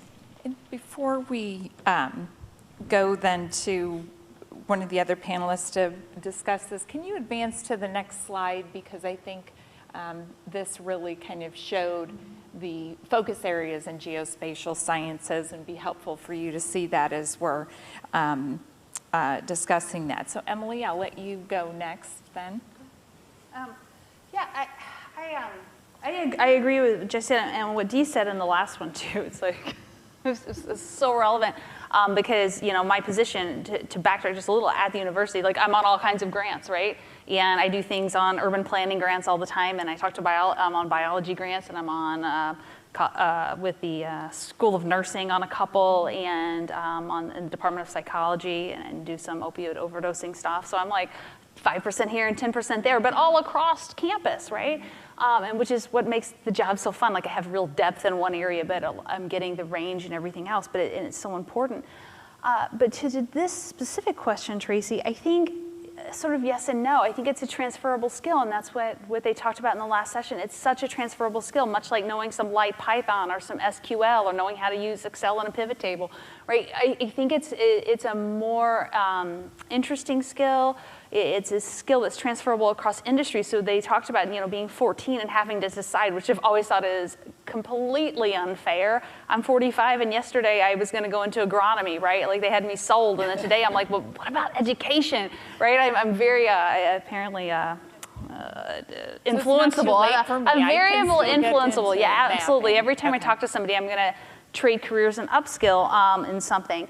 But I think it's a skill that is not lost on your students. So, thinking of my audience today, I think that when you look at all those industries and you look at this diagram, and this is just my thinking out loud and putting things down on paper because I am a visual learner, it's not a skill that's going to be lost. It's not a throwaway skill. It's something that these students are going to use across everything. Even if they don't go into the career, it's like data fluency. We have to be able to interpret these graphs and not misinterpret them.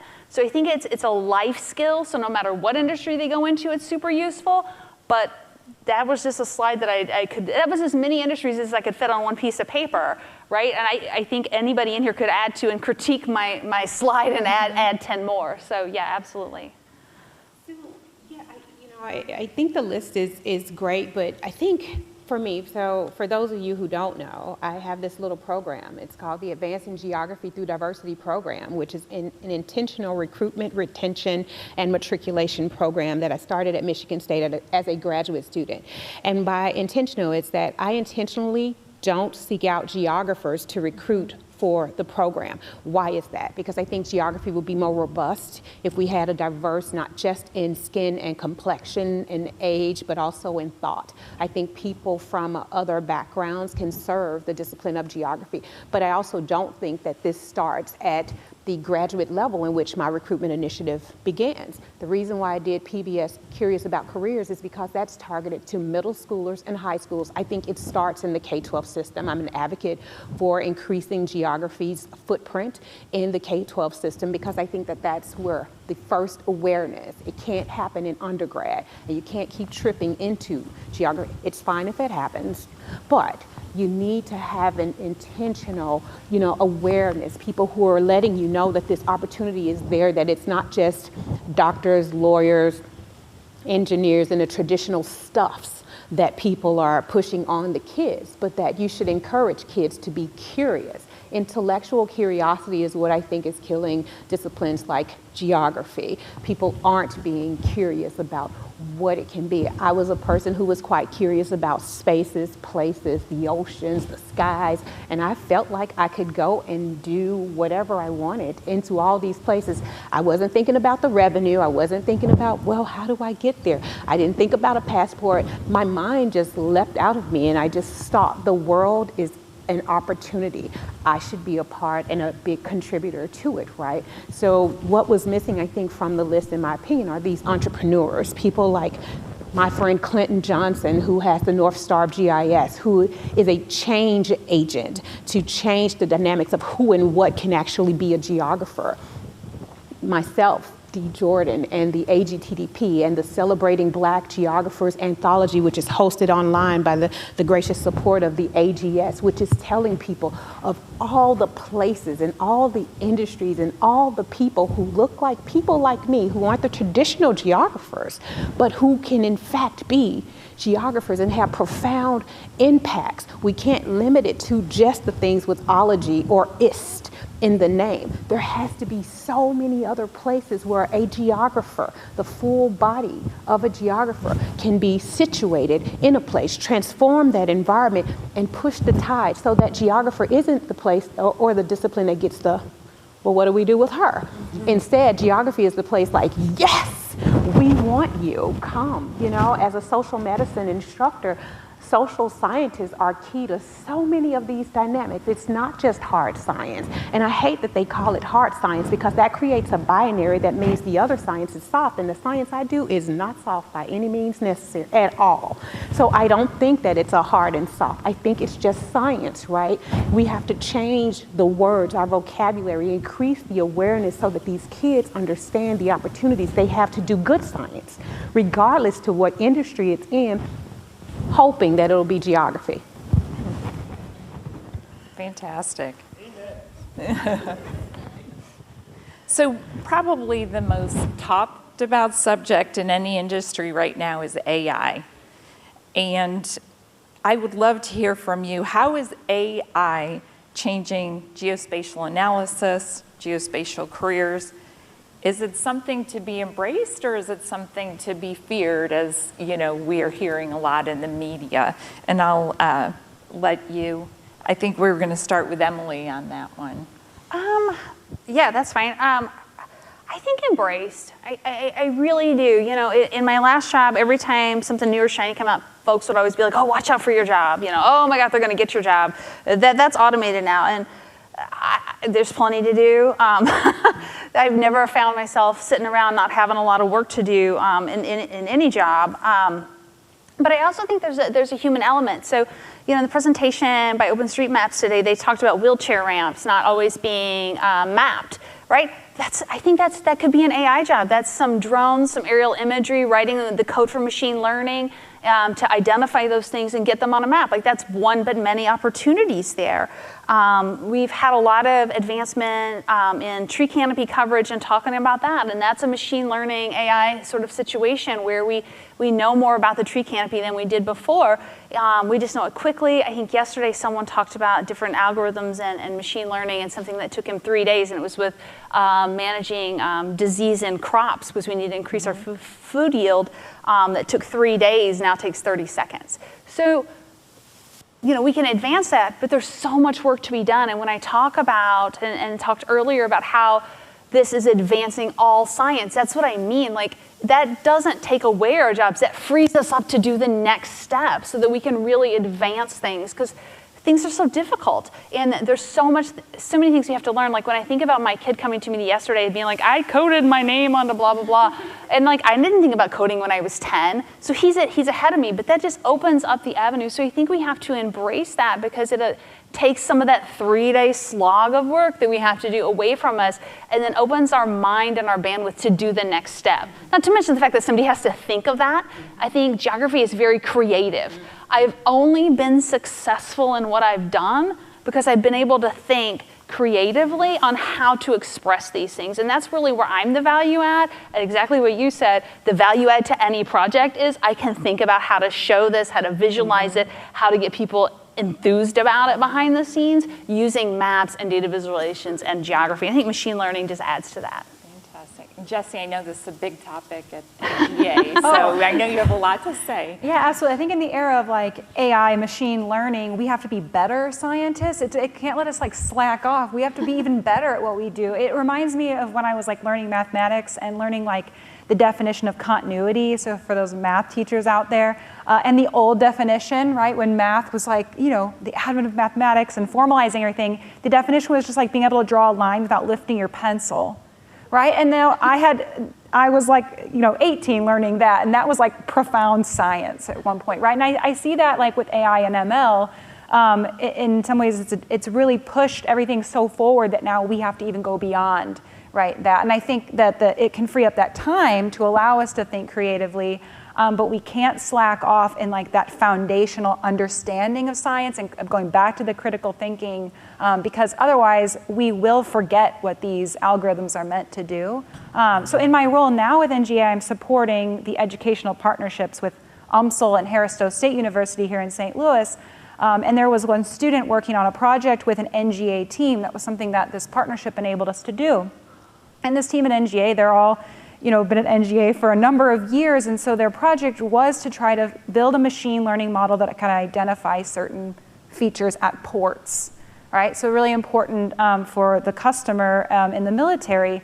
So the student was sort of tasked with identifying different port features, you know, identifying them on imagery, tagging them and labeling them, and having to understand why he has to look at the same picture so many times. And it was really difficult for him to wrap his mind around. He's like understanding that I'm just collecting this data.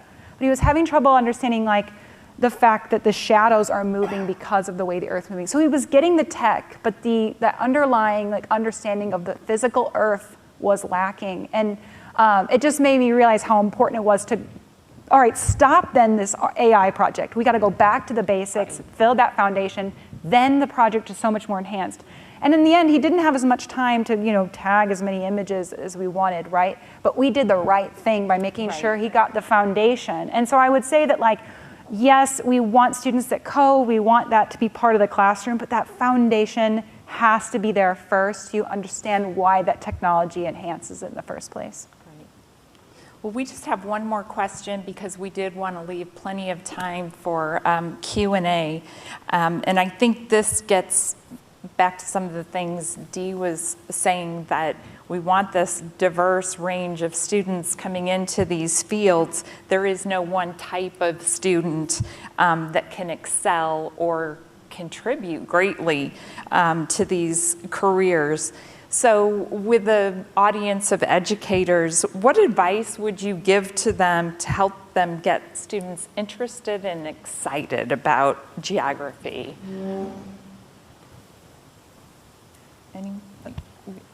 Go ahead, Emily. I think it's so much more than states and capitals, right? Like I hated my states and capitals in high school. Like I don't know that I made a good grade on it. Like I couldn't get into it, right? So it's bringing that relevance. So you know, to Jesse's last point about going back and the shading and all that stuff. Like I think knowing that and hopefully as educators knowing like the relevance to the NGA now, right? Like everybody in this room sees a little more relevance on why we need to know that. And I think bringing the relevance to students is always so important. But when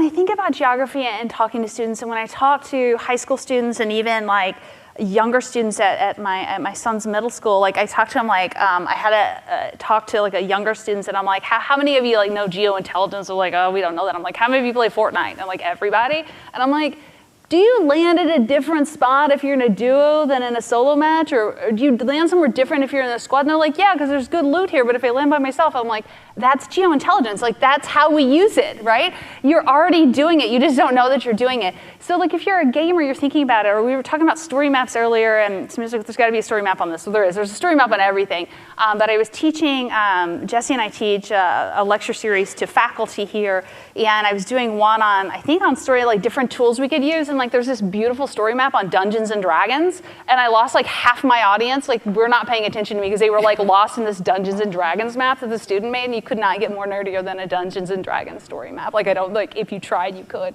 But it's like, so I think just talking to students, and we hear this phrase, meet them where they're at, but I think it's so easy to do here. And, you know, at UMSL, we work with different programs, and we want to increase diversity, but diversity of thought, diversity of race, diversity of everything, age, and where you're getting into it. And I think that so many students get into this. If you're into art, maybe you're a cartographer, right? And you're making those really beautiful maps. But if you're into gaming, maybe geointelligence is more for you. If you're into storytelling, story maps are good. But there's so much out there within this broad field. If you're really into space, obviously there's so much, right? But I never really realized what I could do with all these things. So I think there's, any student we can talk about this, and you saw from the diversity of the fields and the diversity of things that we're trying to do. And this particular slide that we have up, when I started here and started talking to faculty and how we're going to build out what we do at UMSL, we were really thoughtful about, let's not put all of our classes in this one bucket. Let's make sure that we have this computing spot, this spatial, science is spelled wrong, spatial science on the slide, space and play, spatial thing. Like, let's make sure we're hitting across all this. Let's get as many students introduced to this as we can, because we don't know where they're going to go or what they're going to do. But how can we keep going? So I'll make mine really quick in the interest of time. So I think you start very early. I think early and often, right? Mm-hmm. I was in Chile for a month studying health reform. And while I was there, I told James Mallison, one of our employees, our staff members at AGS, his son and I share a love for Easter Island and the Moai. And I said, well, James, I'm so close. I'm just going to pop over. And when I go over, I'm going to do something special for your son.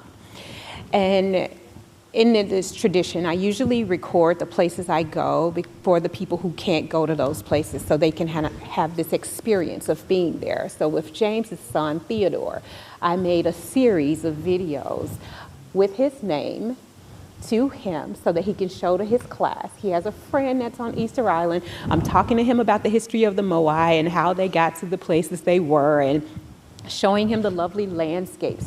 But in that, he's in kindergarten. In that, showing him that part of the world, something he's loved but is only seen on TV, and now he has a friend who's using his name in the very space, in the places where something he loves is located. That connects. There's a through line. There was a spatial thought in every aspect of everything I did for a kindergartner and for a kindergarten class. What does that do? Inspire curiosity, right? This aspiration, like, wow, I can be there. Wow, I can go. That place exists, not just on Nat Geo or Discovery Channel, but it exists. And this girl, she was actually there, right? So things like everywhere she maps, and youth mappers become super important because they're out in the world, tapping into those networks, tapping into that information, sharing it with your students. It's a way to inspire. Also, bringing people in to talk, encouraging your students to do informational interviews. Informational interviews are not just for people who are in college. In fact, I have suggested my son do informational interviews starting at the age of 15. Why is it? Because I needed him to start engaging in these fields and with people who are in these fields that he thought he wanted to go into, so he can learn very early whether or not it sparks something in him or whether it's a miss. It's important to know these things, and it's important to get out there and network with people and invite people to your classes. Connect with them, let people come and razzle-dazzle your students in ways in which they may have heard these things from you, but oftentimes with my kid, having someone else say the exact same thing I said made a whole world of difference. So I encourage you to reach out to your networks. The AGS has a ton of scholars and professionals and all the industries you can imagine that would be willing and would love to come out, especially those on the council and our fellows. Come out and talk to your students and encourage them to consider these, you know, geographic and geospatial opportunities. So I think to stay on time, we'll go ahead and open up for questions for any of the panelists. Anybody? Yes? Can we get the link to that D&D story map? I don't know. I'll have to talk to the student and see, but I'm happy to ask. If you Google, you'll find it. Anyone else? Okay. Well, thank you so much. You guys have been great.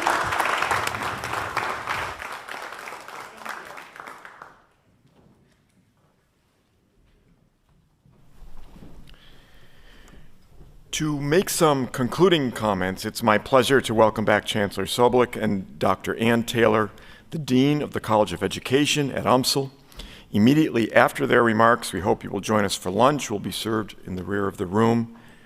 Chancellor Soblik and Dean Taylor.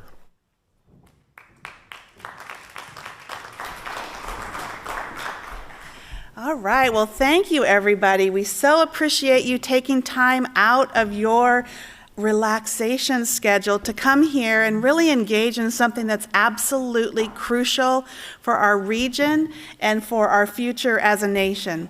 You are on the front lines. It's all about how to engage our students, our future, for our collective success. So kudos to you. We're so pleased to have you at the University of Missouri St. Louis engaging in this important topic. And at that point, I want to introduce you to Dean Ann Taylor. She's Dean of our College of Education here at the University of Missouri St. Louis, and she is leading fantastic teams that are out and about in our community in all ways. So I'm going to let Dean Taylor close us out today. Thank you, Chancellor Soblik. I think the last panel pretty much summed it up, and I'm going to quote my new hero, Dee there, who said, wow. You know, so much of geography can be summed up in the two questions I learned in my undergraduate degree in geography from Nottingham University in the north of England. What is where and why is it there?